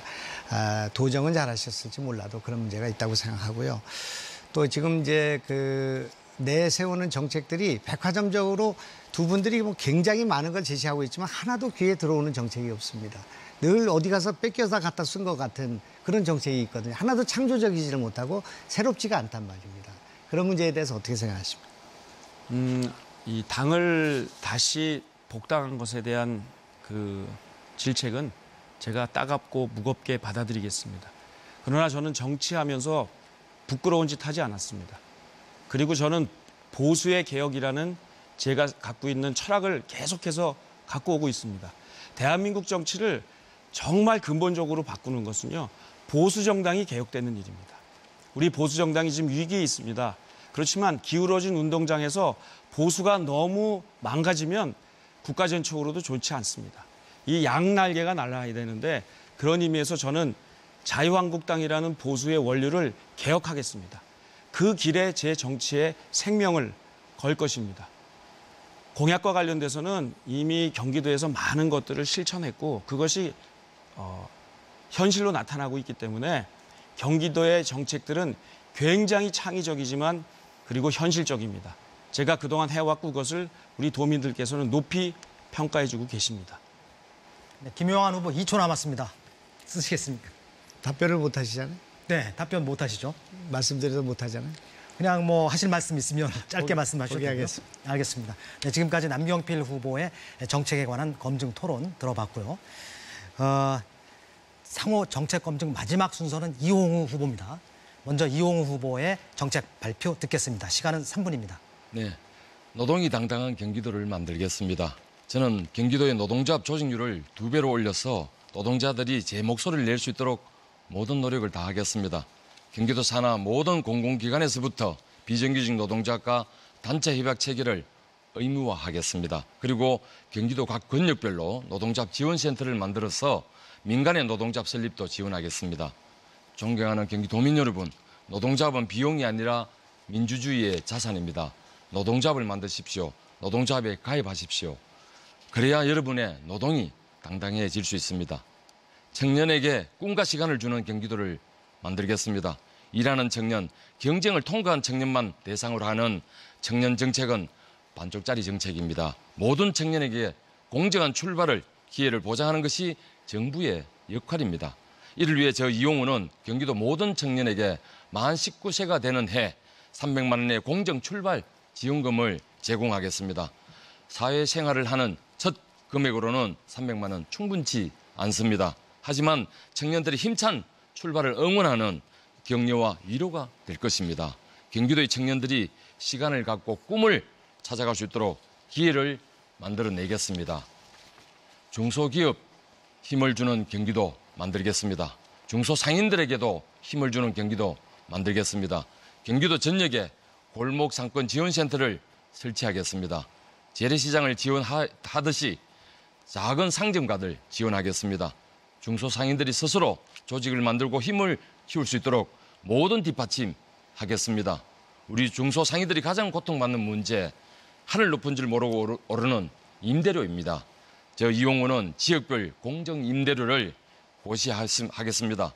공정한 임대차 거래 환경을 조성하겠습니다. 복지로 내 삶이 행복한 경기도 만들겠습니다. 무엇보다 여성과 아동이 안전하고 행복한 경기도를 만들겠습니다. 현재 11%에 머물고 있는 국공립 어린이집 이용률을 40%로 올리겠습니다. 경기도의 의료 사각지대 없애겠습니다. 경기 북동부 지역의 공공의료시설을 확충해서 복지와 균형 발전을 동시에 이루어내겠습니다. 존경하는 경기도민 여러분, 노동이 존중받는 사회, 그리고 일과 생활의 조화, 저녁 있는 삶, 이제 경기도에서부터 정의당과 이용우가 시작하겠습니다. 네, 끝나셨습니까? 시간 약간 남았는데요. 네, 괜찮습니다. 예, 알겠습니다. 그러면 이홍우 후보의 정책 발표 내용을 가지고 이재명 후보와 1대1 자유토론 이어가겠습니다. 네. 아까도 말씀드렸던 것처럼 저는 우리 사회가 국민의 대부분을 차지하는, 대다수를 차지하는 노동자들을 존중해야 된다. 또 노동의 가치를 충분히 존중받아야 된다는 점에 대해서 전적으로 동의합니다. 저희는 예를 들면 노동이사제, 노동자들이 공기업 등에 경영에 관여하는 거죠. 그런 거라든지 노동조합 강화, 또 노동권 존중 다 필요하다고 생각하는데 저하고 혹시 좀 다른 점들을 발견하신 게 있으십니까? 노동 정책에 있어서? 지금 노동 정책은 이재명 후보님 노동 공약에 일정 정도 저는 공감을 합니다. 다만 저는 이 노동 정책의 핵심은 사람이다. 사람이 중심에 놓고 지금 기본적으로 생각하고 있습니다. 노동자들을 대상화하지 않고 그 주체로 본다라는 것이고요. 이런 조건에서 저는 비정규직 노동자가 단체 교섭 의무화나 사실은 조직을 확대하는 노동 존중 사회로 가는 것이 핵심이다. 이렇게 말씀드리고 싶습니다. 골목 상권 활성화 그 정책은 뭐 저희가 하고 있던 것과 거의 일치하는데 우리 사회의 가장 심각한 문제는 이제 부의 편중이죠.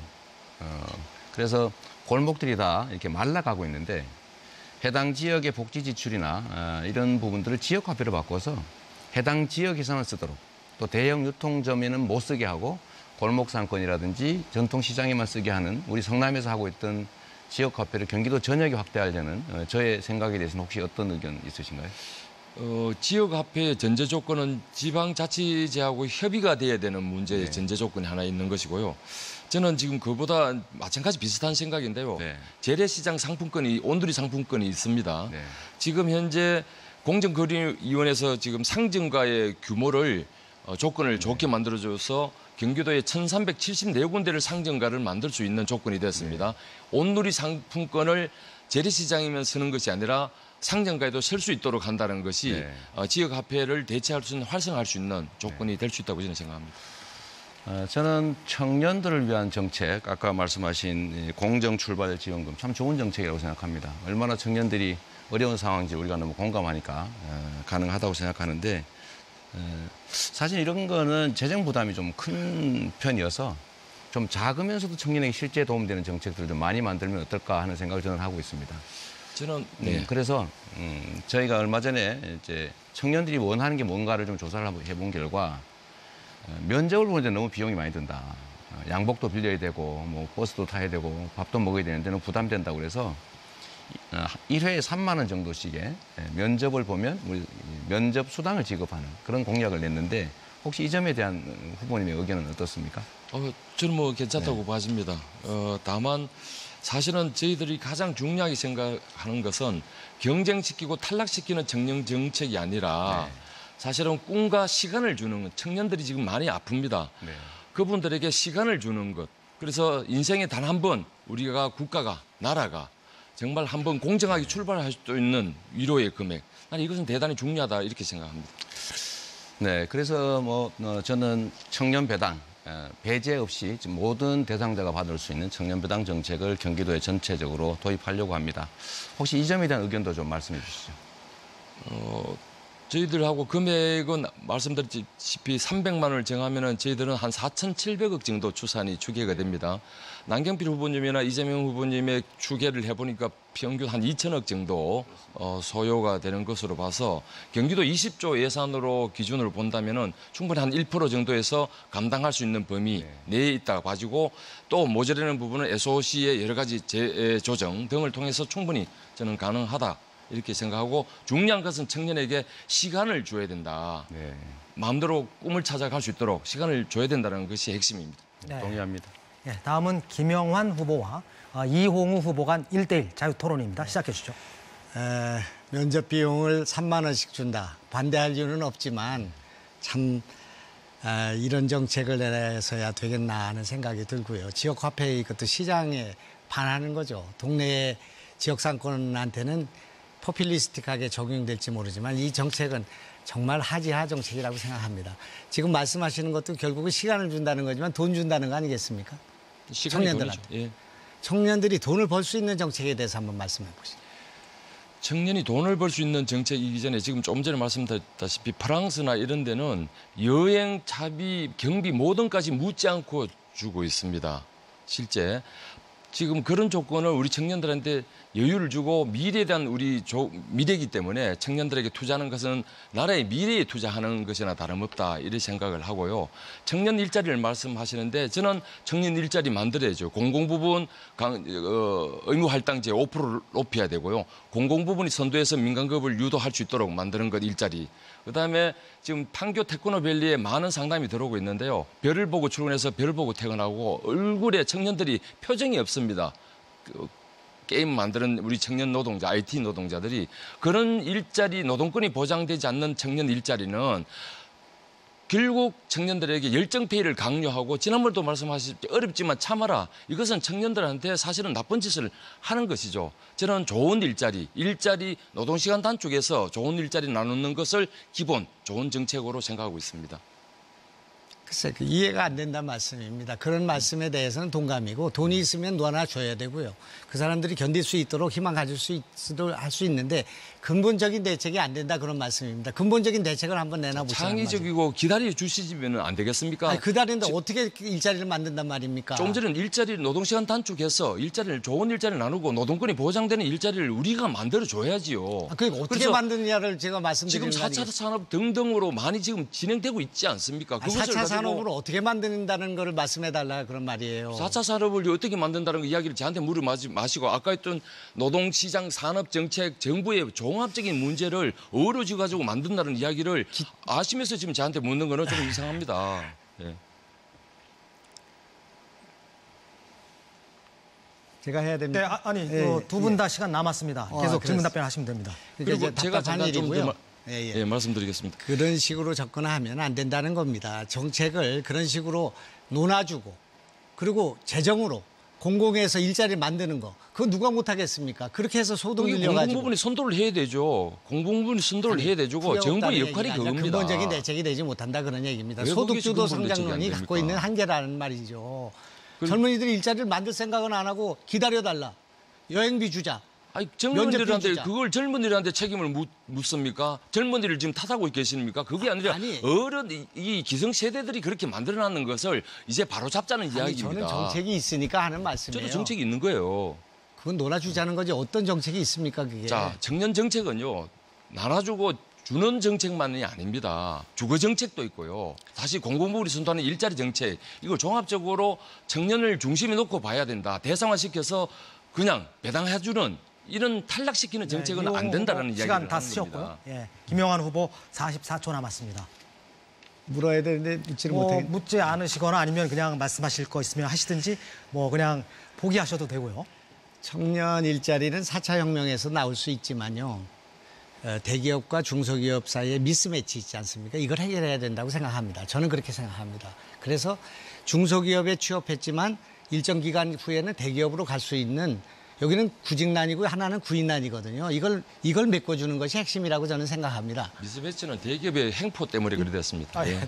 시간은 다 쓰셨으니까 김영환 후보 20초 남았습니다.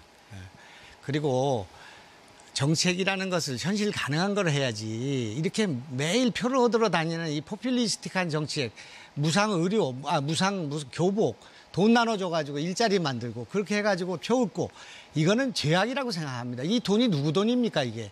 국민들이 만든 세금인데요. 이걸 가지고 표를 얻으러 다니는 이 포퓰리스트는 이건 김영환 후보도 시간 다 쓰셨고요. 이번엔 남경필 후보와 이용우 후보 간 1대1 자유토론 시작해 주시죠. 이어서 청년 공전 출반 지원금 300만 원씩 드린다고 하셨는데 예산이 어느 정도 들었나요? 4,700 정도 4,700억을 지금 경기도에 쓸 수 있을까요? 추계할 수 있습니다. 저희들은 충분히 검토해봤습니다. 어떻게 검토하셨죠? 남경필 후보님 정도 아까 말씀드렸다시피 2천억 정도 소요가 쭉 되더라고요. 경기도 예산이 21조가 넘습니다. 지금 기본적으로 도지사의 그 핵심은 어느 쪽으로 시선을 둘 것이냐에 따라서 저는 충분히 예산은 조정 가능하다고 봐집니다. SOC나 투자 개발에 시선을 둘 것이냐 아니면은 청년 정책, 여성 정책, 아이들의 시선을 둘 것이냐의 기본을 방향을 가지고 있고요. 그런 차원에서 지금 20조 넘는 예산에서 SOC 재조정하고 한다면 충분히 4,700억은 저희들이 가능하다고 검토했습니다. 모든 청년들에게 다 주는 겁니까? 네. 소득과 만 19세 청년의 단 1입니다. 단 1회. 그러니까 소득과 재산과 상관없이 그거에서 10% 정도의 피드백할 수 있는 조건 하나 있습니다만 그거는 충분히 검토해 볼 수 있는 여지가 있습니다. 거의 지금 예. 성남에서 하고 있는 무상 시리즈하고 비슷한데요. 이게 좀 독약입니다. 이게 예를 들면 이렇게 해서 300만 원을 줘서 4,700억을 써서 좋은 일자리 창출이나 아니면 취업의 결과가 나오면 좋겠는데 아까 성남에서 보시듯이 그렇게 무상 시를 하다 보니까 오히려 일자리 수가 줄어요. 그리고 청년 취업률이 줍니다, 성남은. 이게 결국은 무상 시리즈의 폐해가 나온 건데 이것을 또 경기도에서 하시겠다는 겁니까? 그 안경필 후보님 지금 청년 정책 많이 쏟아붓죠. 그리고 300만 명 경기도의 300만 명 중에 지금 혜택 보는 사람이 13만 5천 명인데 경쟁하고 거기서 또 사실은 로또라는 이야기도 뭐 논쟁이 좀 있었지 않습니까? 300만 명 중에 13만 5천 명만 혜택 보는 청년 정책은 사실은 의미는 있습니다만은 청년 정책은 아니라는 것이죠. 꿈과 희망을 찾을 수 있도록 나머지 사람들은 경기도 청년 아닙니까? 실제로. 그런 면에서 남경필 후보님은 정책을 아주 협소하게 청년들한테 상처 주는 정책이라는 말씀을 드리는 겁니다. 자, 보십시오. 무상 시리즈를 했던 성남이 지금 이렇게 고용률이 떨어지고 있어요. 청년 고용률이 떨어지고 이 성남시 고용률이 떨어집니다. 청년 고용률, 전체 고용률이 지금 성남이 떨어져요. 이거는 무상 시리즈가 결국은 반짝 효과만 있고는 결국 일자리를 거꾸로 없앤다는 반증 중에 하나거든요. 제가 성남시장을 안 해봤기 때문에 거기에 대해서는 답을 하기가 좀 가네요. 그래서 저는 이 정책은 굉장히 위험하다는 말씀을 드리는 거고요. 무상복지를 마구 주는 것. 아까도 청년 국민연금 지원해서 우리 국가에 지금 경기도에서만 하는 걸로 50조가 4년에 드는데 국가 전체로 하면 200조 정도가 듭니다. 저는 4,700억 된다고 말씀을 드리고 이런 무상 시리즈가 위험하다는 말씀을 드리는 거고요. 김영환 후보가 말씀하신 대로 지금 우리 일자리 정책의 핵심은 미스매치 해소입니다. 거기서 어떻게 생각하십니까? 자, 미스매치 문제 핵심적으로 말씀드리면 중소기업이 가장 지금 지불 능력이 어렵다라는 거는 어떤 조건인가 하면은 대기업의 행포 때문에 그렇습니다. 재벌의 행포 때문에 그렇습니다. 납품 단가 후려치기, 그리고 임금 깎기, 2차, 3차 밴드의 엄청난 행포, 그리고 본사의 행포들, 가맹점에 지금 중소기업들이 숨을 못 쉴 정도입니다. 네, 그런 조건에서 시간 다 쓰셨습니다. 지불 능력이 어려운데 그것을 미스매치 문제로 청년들의 문제로 넘어가면 안 되는 겁니다. 남경필 후보. 대한민국에 이런 일이 벌어지고 있습니다. 경기도 안에 미스매치로 일자리가 비어있는 데가 20만 개예요. 청년들은 일자리가 없다고 그러는데 사람을 못 구하고 있습니다. 이걸 메꿔주는 것이 왜 안 가겠습니까? 메꿔주는 것이 바로 그게 메꿔줘야죠. 그 메꿔주는 것을 경기도는 13만 명에게 포인트도 주고 현금도 드리고 그리고 청년연금으로 1만 명에게 나머지 290만 1억을 명은요? 연금을 만들 수 있는 10년이라면 만드는 겁니다. 10만 개의 사닥다리를 만들어주는 이러한 중소기업 정책. 생존율이 4년입니다. 두 분 다 시간을 다 쓰셨고요. 예, 지금까지 이홍우 후보의 정책에 관한 상호 검증 토론이었습니다. 네 분의 그 열띤 토론 잘 봤습니다. 모두 수고 많으셨습니다. 이번엔 제가 후보자 여러분께 공통 질문 드리겠습니다. 남북 정상회담에 이어서 오는 12일 북미 정상회담이 열릴 예정입니다. 한반도 비핵화와 평화 정착을 위한 국제사회의 논의가 이제 본격화됐는데요. 앞으로 다가올 한반도 평화 시대에 접경 지역 최대 지자체인 경기도에도 많은 변화가 예상됩니다. 남북 평화 시대를 대비한 경기도의 미래 비전을 들어보겠습니다. 답변 순서에 따라서 김영환 후보가 먼저 하겠습니다. 시간은 1분입니다. 남한에 북한 공단을 만들어야 된다는 생각을 지난 10년 동안 줄기차게 해왔습니다. 북한의 남한 공단인 개성공단의 역순으로, 역발상으로 남한의 북한 공단을 만들어서 북한 노동자만이 일하는 공단을 만들어야 한다. 연천, 포천, 동두천, 그리고 의정부, 파주, 일산 이 근방이 되겠습니다마는 북한 노동자가 내려오고 저녁에 퇴근하고 또 월요일 날 왔다가 금요일 날 가는 그런 걸 만들면 개성공단에 300불짜리 그 노임을 받던 사람들이 700불, 1000불을 받을 수 있다고 생각합니다. 베트남에 나가 있는 6천 개의 기업 가운데 몇천 개가 돌아올 수 있다고 생각합니다. 탱크가 서 있던 자리에 굴뚝이 서게 될 것이고 그렇게 해서 실질적인 남북 교류가 이루어지고 이 우리나라의 제조업이 지켜질 수 있다고 생각합니다. 30년 동안 제조업을 끌어갈 수가 있고 일본 경제를 능가할 수가 있다. 나만의 북한공단을 만들어야 한다고 생각합니다. 다만 미군 공여지를 활용하면 돈을 들이지 않고 공단을 만들 수 있는 이점이 있다. 이렇게 생각합니다. 네, 다음은 남경필 후보 순서입니다. 말씀해 주시죠. 이제 곧 북미 정상회담이 열립니다. 잘 돼야 됩니다. 그것을 위해서 우리 국민 모두가 기원하고 있습니다. 그렇지만 꼭 잘 되지 않을 수도 있습니다. 아주 잘 될 시나리오가 있고요. 뭐 아주 안 되는 시나리오는 생각하고 싶지 않습니다. 계속해서 이 긴장과 갈등이 이렇게 왔다 갔다 하는 그런 경우가 있죠. 경기도는 제가 도지사 그만두기 전에 이미 이 두 가지 시나리오를 대비한 대응책을 마련해 놨습니다. 첫 번째, 일단 문화, 예술, 스포츠, 인도적 지원부터 시작을 합시다. 할 수 있는 것부터. 그러다가 실제로 북핵의 폐기가 이루어지는 수순이 되면 아마 경제 제재가 해제가 될 거고요. 그러면 쌍둥이 공단 같은 걸 만들어서 실질적인 경제 협력에 들어갈 수 있고, 그리고 이제 북핵 폐기 단계가 들어가면 아까 제가 말씀드린 대로 평화 테크노밸리 같은 걸 만들어서 남북의 젊은이들이 함께 미래의 4차 산업혁명을 만들어 나가는 꿈을 실현할 수 있습니다. 네, 잘 들었습니다. 다음은 이홍우 후보 차례입니다. 말씀해 주시죠. 예, 존경하는 경기도민 여러분, 경기도는 그간 적경지역이라는 제약 속에 살아왔습니다. 이제 이 제약은 오히려 경기도의 날개가 될 것입니다. 경기도는 중앙정부와 함께 평화의 길을 모셔가겠습니다. 우리 경기도민들 때문이라도 평화는 이제 되돌릴 수 없는 현실이라는 말이 나오게 하겠습니다. 이를 위해 첫째, 남북 생태 평화 관광지구를 지정하겠습니다. 평화를 눈으로 보고 그리고 손으로 만질 수 있도록 하겠습니다. 평화가 얼마나 좋은지 전 세계 많은 분들을 초대해서 보여드리겠습니다. 둘째로, 경기도를 한반도 교통의 허브이자 남북 교육의 그리고 첨단 산업의 중심지로 만들겠습니다.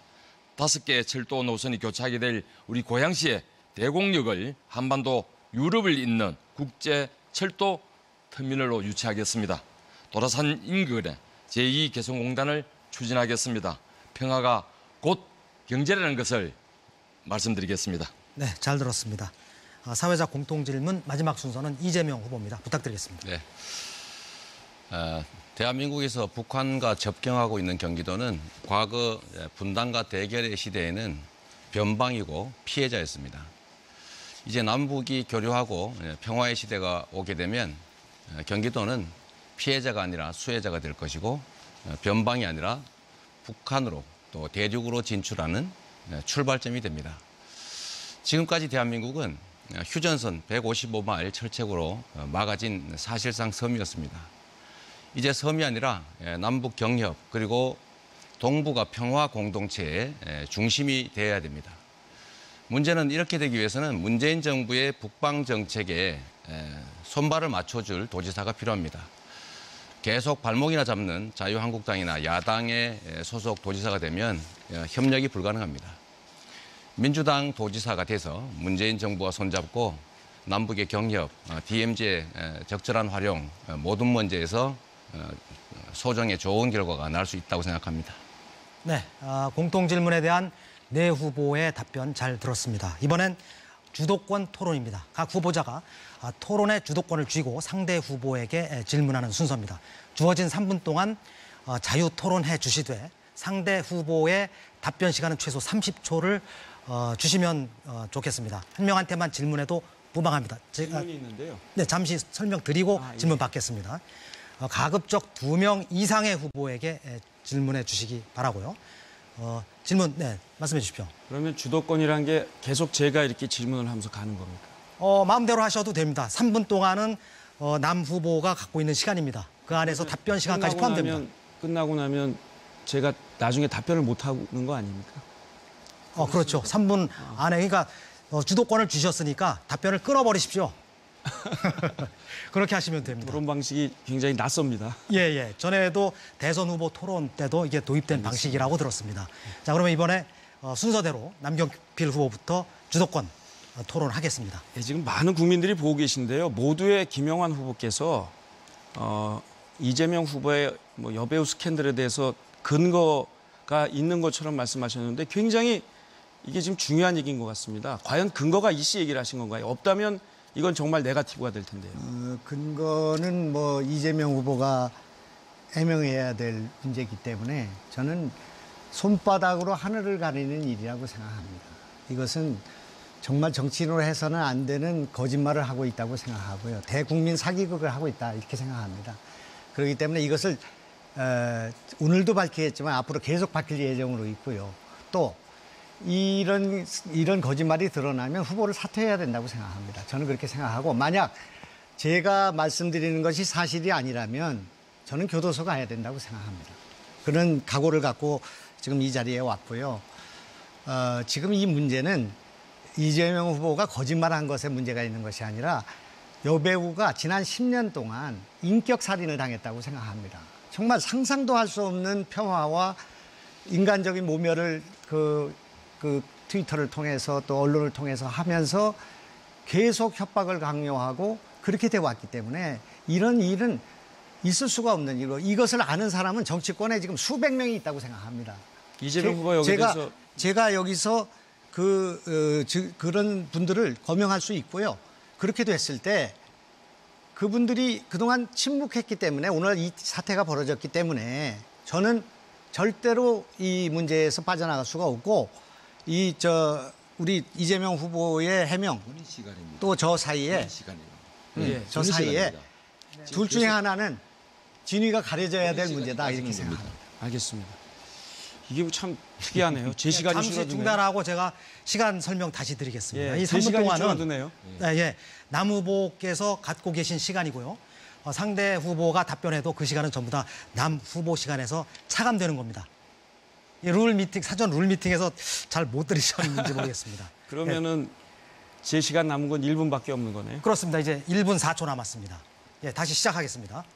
네, 이재명 후보께서는 이런 여성에 대한 지금 이 폭력이 있었다는 얘기고요. 이게 이제 때렸다는 게 아니라 이런 폭력이 있었던 거고 장애인에 대한 폭력과 폭언 또 네티즌들을 특히 레몬테라스 같은 네티즌들을 고소고발하는 특히 약한 사람들을 이렇게 억압하는 이러한 리더십을 갖고 계신 것 같은데요. 여기에 대해서 왜 그러십니까? 저는 네티즌을 고발한 걸 약자에 대한 고발이라고 하는 남 후보 의견에 동의하지 않습니다. 저는 부정과 범죄 행위에 대해서 싸웠고 그리고 그중에 강자들 이명박, 박근혜, 국정원, 검찰, 언론, 삼성과 싸웠습니다. 고발하셨습니까? 이게 레몬테라스인지 어딘지는 알 수 없지만 아니 그게 아니라 삼성이나 지금 그런 강자들하고 고소고발 하셨냐고요. 치열하게 싸웠다니까. 제가 박근혜도 고발했습니다. 아니 그리고 박근혜 국정원도 고발했어요. 어떻게 고발을 하셨어요? 국정원 저한테 사찰했기 때문에 국정원 고발했고요. 어떤 결과가 왔습니까? 무혐의 났습니다. 네, 시간이 다 지났습니다. 다음은 이홍우 후보의 3분 주도권 토론입니다. 시작해 주시죠. 예, 남경필 후보님 토론 과정에 그 말씀 하시려고 했는데 오랫동안 기다려가지고 말을 많이 못했는 것 같은데 어쨌든 제가 좀 질문을 드리겠습니다. 김영환 후보님이 아까 말씀하셨을 때 평생 꽃길만 걸어오셨다라고 말씀을 하셨습니다. 바른정당 갔을 때도 저는 개인적으로 기대를 많이 했습니다. 보수 혁신의 선두주자가 될 수 있겠다라고 했는데 그런데 거세를 못 참고 다시 돌아왔어요. 돌아오면서 다시 자유한국당을 혁신하겠다고 이야기를 했습니다. 그런데 최근에 지금 우리 홍준표 대표님 유세도 지금 못 다니고 있습니다. 예? 지난번 토론에도 남경필 후보의 혁신의 징표가 뭐냐, 도대체 당신의 의미, 당신의 혁신은 어떤 식의 혁신이냐.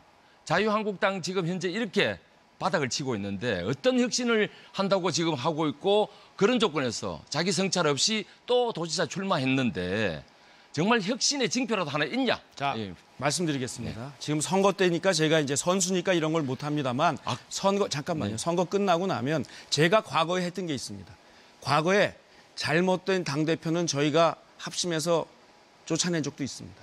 또 대통령 제 시간이거든요. 잠깐만요. 제 시간인데 제 답변을 하게 해주셔야죠. 30초. 예, 대통령 형에게 출마하지 말라고 했다가 제가 사찰을 당하고 온갖 고초를 당합니다. 이런 일들을 저는 눈치 보지 않고 해나왔고요. 한 가지만 더 앞으로도 묻겠습니다. 그렇게 제 시간이기 하겠습니다. 때문에 지금 거꾸로 홍준표 대표하고 유세차 타고 같이 손들고 유세할 수 있습니까? 지금 안 아니, 했습니다. 혁신의 대상이라고 이야기했던 안 했습니다. 대한민국이 할 수 있습니까 지금? 아니, 안 했다니까요. 오라고 할 수 있습니까? 제가 할 수 있냐고 그러니까 묻습니다. 안 했습니다. 오시지 안 하겠다는 말라고 뜻입니까? 했고요. 네. 오지 말라고 했다는 그렇다면 지금 백의종군하라고 이야기를 하셨어야 되죠. 그때도 막 대답을 피하셨어요. 예? 그 백의종군이란 게 무슨 네. 의미입니까? 뭐라고요? 백의종군이란 게 무슨 의미시죠? 홍준표 대표가 물러나라고 이야기를 하셔야 된다는 겁니다. 지금 후보로서. 그리고요. 아니, 지금 선거가 시작됐는데 후보를 물러나라고 대표를 물러나라고 할 수는 없잖아요. 지금 아니, 물러난 상태와 같습니다. 대전시장 후보가 지금 하고 있습니다. 그렇게. 그리고 다 후보들이 도망가고 있잖아요. 지금 자유한국당이 그러고 저는 있습니다. 제 스스로의 힘으로 그리고 이 지금까지 선거를 치르고 있습니다. 남 후보님의 여러 가지 당대표한테 기대지 제가 않고요. 말씀을 드릴게요. 아니, 답을 지금 하게 남 해주셔야죠. 후보님 제 시간입니다. 보수 혁신하겠다는데 사실 실체도 없고 이미지만 남아 있을 뿐입니다. 남 후보님 정말로 혁신하려고 평생 동안 정말 목숨 걸고 저희들 같이 저희들은 당에 지금 출마를 하면서 저희들 목숨을 걸은 겁니다. 이 낮은 지지율로도 오로지 국민만 보고 우리가 진보 정치 제대로 국민이 삶을 챙기겠다는 것으로 했습니다. 단 한 번도 꽃길을 걸으시고 단 한 번도 우리 어려운 삶을 안 살아오셨어요. 그런데 보수 혁신하겠다고 하고 지금 당대표 네, 사실은 저 출마를 하셨어야 이용우 되는 후보 거죠. 시간 다 쓰셨습니다. 예. 다음은 이재명 후보의 주도권 토론입니다. 역시 3분입니다. 네, 저번 토론도 그렇고 이번 토론도 역시 경기도민들의 삶이나 경기도의 미래보다는 앞서가는 후보 헐뜯기 또 시중에 떠도는 이야기들 가지고 흠집 잡기, 네거티브 흑색 선전으로 일관되고 있습니다. 저는 그렇게 생각합니다. 누군가의 문제가 있다면 문제가 있다는 증거를 제시해야 합니다. 이런 문제가 있다는 설이 있으니까 아니라는 걸 증명해봐라 라고 하는 것은 이거 중세시대에 많이 하던 마녀사냥입니다. 근거를 대고 주장하면 되는데 마치 그것은 절대적인 진리인 것처럼 이렇게 말하는 사람이 있으니 이런 얘기가 있으니 네가 밝혀라. 결백을 증명해라. 지금 이렇게 얘기하지 않습니까? 그거 옳지 않습니다. 주장하는 사람이 증명해야죠. 근거를 제시해야 합니다. 지금 뭐 이런저런 얘기 또 하실 것 같은데 제가 박근혜 이명박 정부와 치열하게 싸웠던 사람입니다. 누구보다도 열심히 싸웠죠. 그러나 우리 사회에 허위 사실을 상습적 악의적으로 유포해서 주권자의 판단을 흐리게 하는 이 소위 가짜뉴스 이 생산자들은 그게 누구든 간에 책임져야 합니다. 남경필 후보도 고발했습니다. 20명 처벌을 했다고 저번에 대변인이 얘기했더라고요. 7명 또 고발한다고 또 발표까지 했는데 왜 저에 대해서는 그런 문제 제기하는지 좀 이해를 못하겠습니다. 답변 드릴까요? 그리고 답하지 마십시오. 답을 그리고 김영환 물으셔야 되는 거 후보께서는 아닙니까? 지금 나중에 물을 거예요. 답할 기회를 안 주는 겁니다. 김영환 후보, 예, 이재명 후보 후보께서는 아, 그래요? 네, 그냥 김영환 이렇게 후보- 3분을 스피치로 끝나도 되는 겁니까? 사전 시간 룰미팅 방해하지 마십시오. 30초. 방해하지 마세요. 우리 김영환 후보께서는 저보고 정신병원을 형님을 입원시키려 했다 이런 주장을 하고 싶으신 것 같은데 사실이 아닙니다. 정신병원에 입원시킨 것은 형님의 부인, 그냥 제 형수와 조카들이었고 어머니가 보건소에다가 정신질환이 있는 것 같으니 확인을 해보자고 해서 진단을 요청한 일이 있습니다. 그 권한은 제가 가지고 있었기 때문에 제가 어머니한테 설득을 해서 이게 정치적으로 너무 시끄러우니 하지 말자. 못하게 막아서 결국은 안 됐다라는 말씀을 또 드립니다. 이거 말고도 하도 뭐 이런저런 주장이 많아서 제가 마저 좀 말씀을 드리겠는데 저보고 일베라고 또 주장하는 사람이 있습니다. 제가 가장 일베와 많이 싸웠던 사람입니다. 그런데 제가 일베와 전쟁을 선포한 날 게시판을 보기 위해서 가입을 했습니다. 그리고 그 후에 한 번도 들어간 일이 없어요. 그리고 마지막으로 제가 김영환 후보한테 이거 보여드리겠습니다. 이런 그림 많이 보셨을 겁니다. 이게 전체는 이 사람이 이 사람을 가해하는 장면입니다. 그런데 요 중에 일부를 떼서 이렇게 보니까 이 사람이 이 사람을 가해하는 장면입니다. 이거 아주 인터넷에 유명한 장면입니다. 네, 이재명 후보 시간 다 쓰셨고요. 제가 잠시 그 부분에 대해서 설명하고 넘어가면은요. 30초를 최소 시간 답변 시간을 보장해 달라는 권고 사항이 있었습니다. 그래서 질문하지 않았습니다. 네, 질문을 하지 않았기 때문에 답변 시간을 받지 못했습니다. 이게 토론인가요? 그러니까 사전에 알겠습니다. 선관위에서 룰 미팅 하실 때 말씀하셨으면 방식이 좀 더 달라졌을 수 있었을 것 같습니다. 네. 이번엔 마지막 그 주도권 토론 순서입니다. 김용환 후보부터 시작해 주십시오.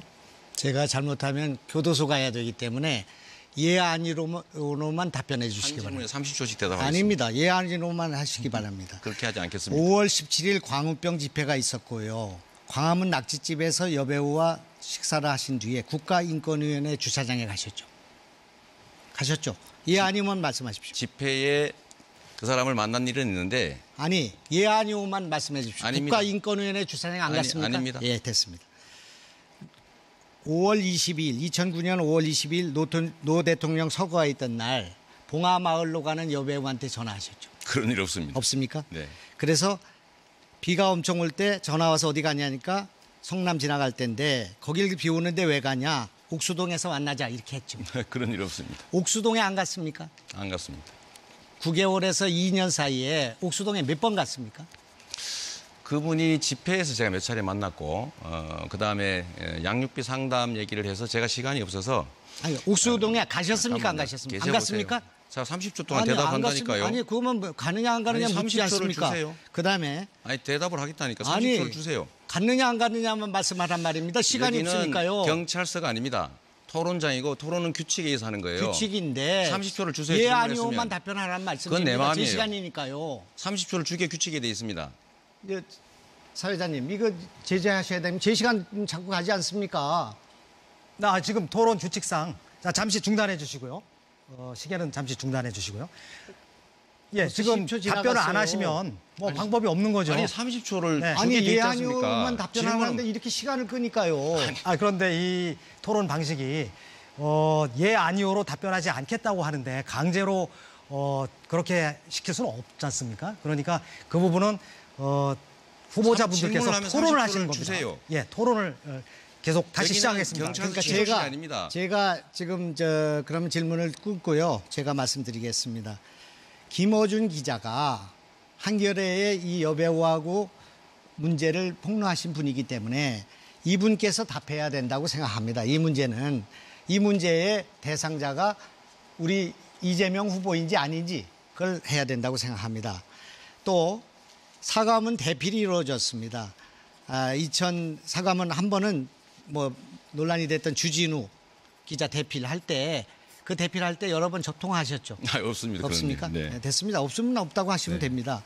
또 그때 그 글이 올라오고 난 뒤에 4분 만에 또 글을 바로 올리셨죠. 제가 30초 동안 대답하겠습니다. 아니 그 필요 없습니다. 예 아니로만 답변해 주셔요. 여기 경찰서가 아니라니까요. 그 여배우한테 허언증 환자라고 말씀하셨죠. 그런 얘기 한 일 있습니다. 마약쟁이라고 얘기했죠. 대마 그건 기억이 안 납니다. 그 트위터에 있는데요. 그거 잘 기억이 안 납니다. 연예인병, 관심병 환자, 미혼모 이렇게 얘기하신 적 없습니까? 잘 기억 안 납니다. 질문을 하시면 답할 기회를 주세요. 2016년 3월 28일 날 본인이 아니라고 하지 않습니까? 그 성남시장 이재명 앞으로 내용 증명 3장 보냈죠. 모릅니다. 그거는. 본인이 받았는데 모릅니까? 모릅니다. 이거 간 거 모릅니까? 저는 받은 일이 없어요. 여기에 김무선 제가- 씨가 허인증인 것 같다. 2016년 1월 27일 QI 트위터에 대마를 좋아하지 아마 이렇게 말씀하셨고 김용환 후보의 팟캐스트- 시간이 다 끝났습니다. 이러면 안 되죠. 후보님이 이러시면 안 되는 겁니다. 없는 사실 가지고 그러시는 거 아니에요. 없는 사실이요? 네. 손바닥으로 점잖게 하세요. 하늘을 가르는 일이죠. 이 정치판에서 네, 이걸 시간이 모르는 본인이 사람이 누가 주장하는 있습니까? 것이 다 사실이라는 그만하시죠. 것도 그만하시죠. 문제예요. 이거는. 네. 토론 시간이 이 부분은 종료가 됐습니다. 그래서 지금까지 네 분의 그 주도권 토론 잘 들었고요. 이제 토론을 마무리할 시간입니다. 그 앞에서 못다 하신 말씀 있으면 이번 맺은 말 시간을 통해서 해주시기 바랍니다. 시간은 1분입니다. 순서에 따라서 이홍우 후보부터 맺은 말 부탁드리겠습니다. 예, 존경하는 도민 여러분, 오늘 토론 어떻게 보셨습니까? 참 안타깝습니다. 비리의원 감싸주는 정치, 힘없는 노동자들 호주머니 터는 정치, 거대 기득권 정당들의 그들만의 정치, 더 이상 우리의 삶을 그들에게 맡길 수 없습니다. 지금 이 시간에도 온갖 갑질을 당하고 있는 노동자들, 우리 서민들이 있습니다. 정치에 간절히 도움을 요청하고 있지만 거대 정당들은 오직 자신들의 이익만 챙기고 있습니다. 강력한 견제 세력이 필요합니다. 하루하루 땀 흘려 일하는 노동자, 서민의 편, 새로운 정치 세력이 필요합니다. 정의당이 하겠습니다. 저 이용우가 하겠습니다. 6월 13일 기호 5번 이용우를 선택해 주십시오. 존경하는 도민 여러분, 마지막으로 한 말씀 올리겠습니다.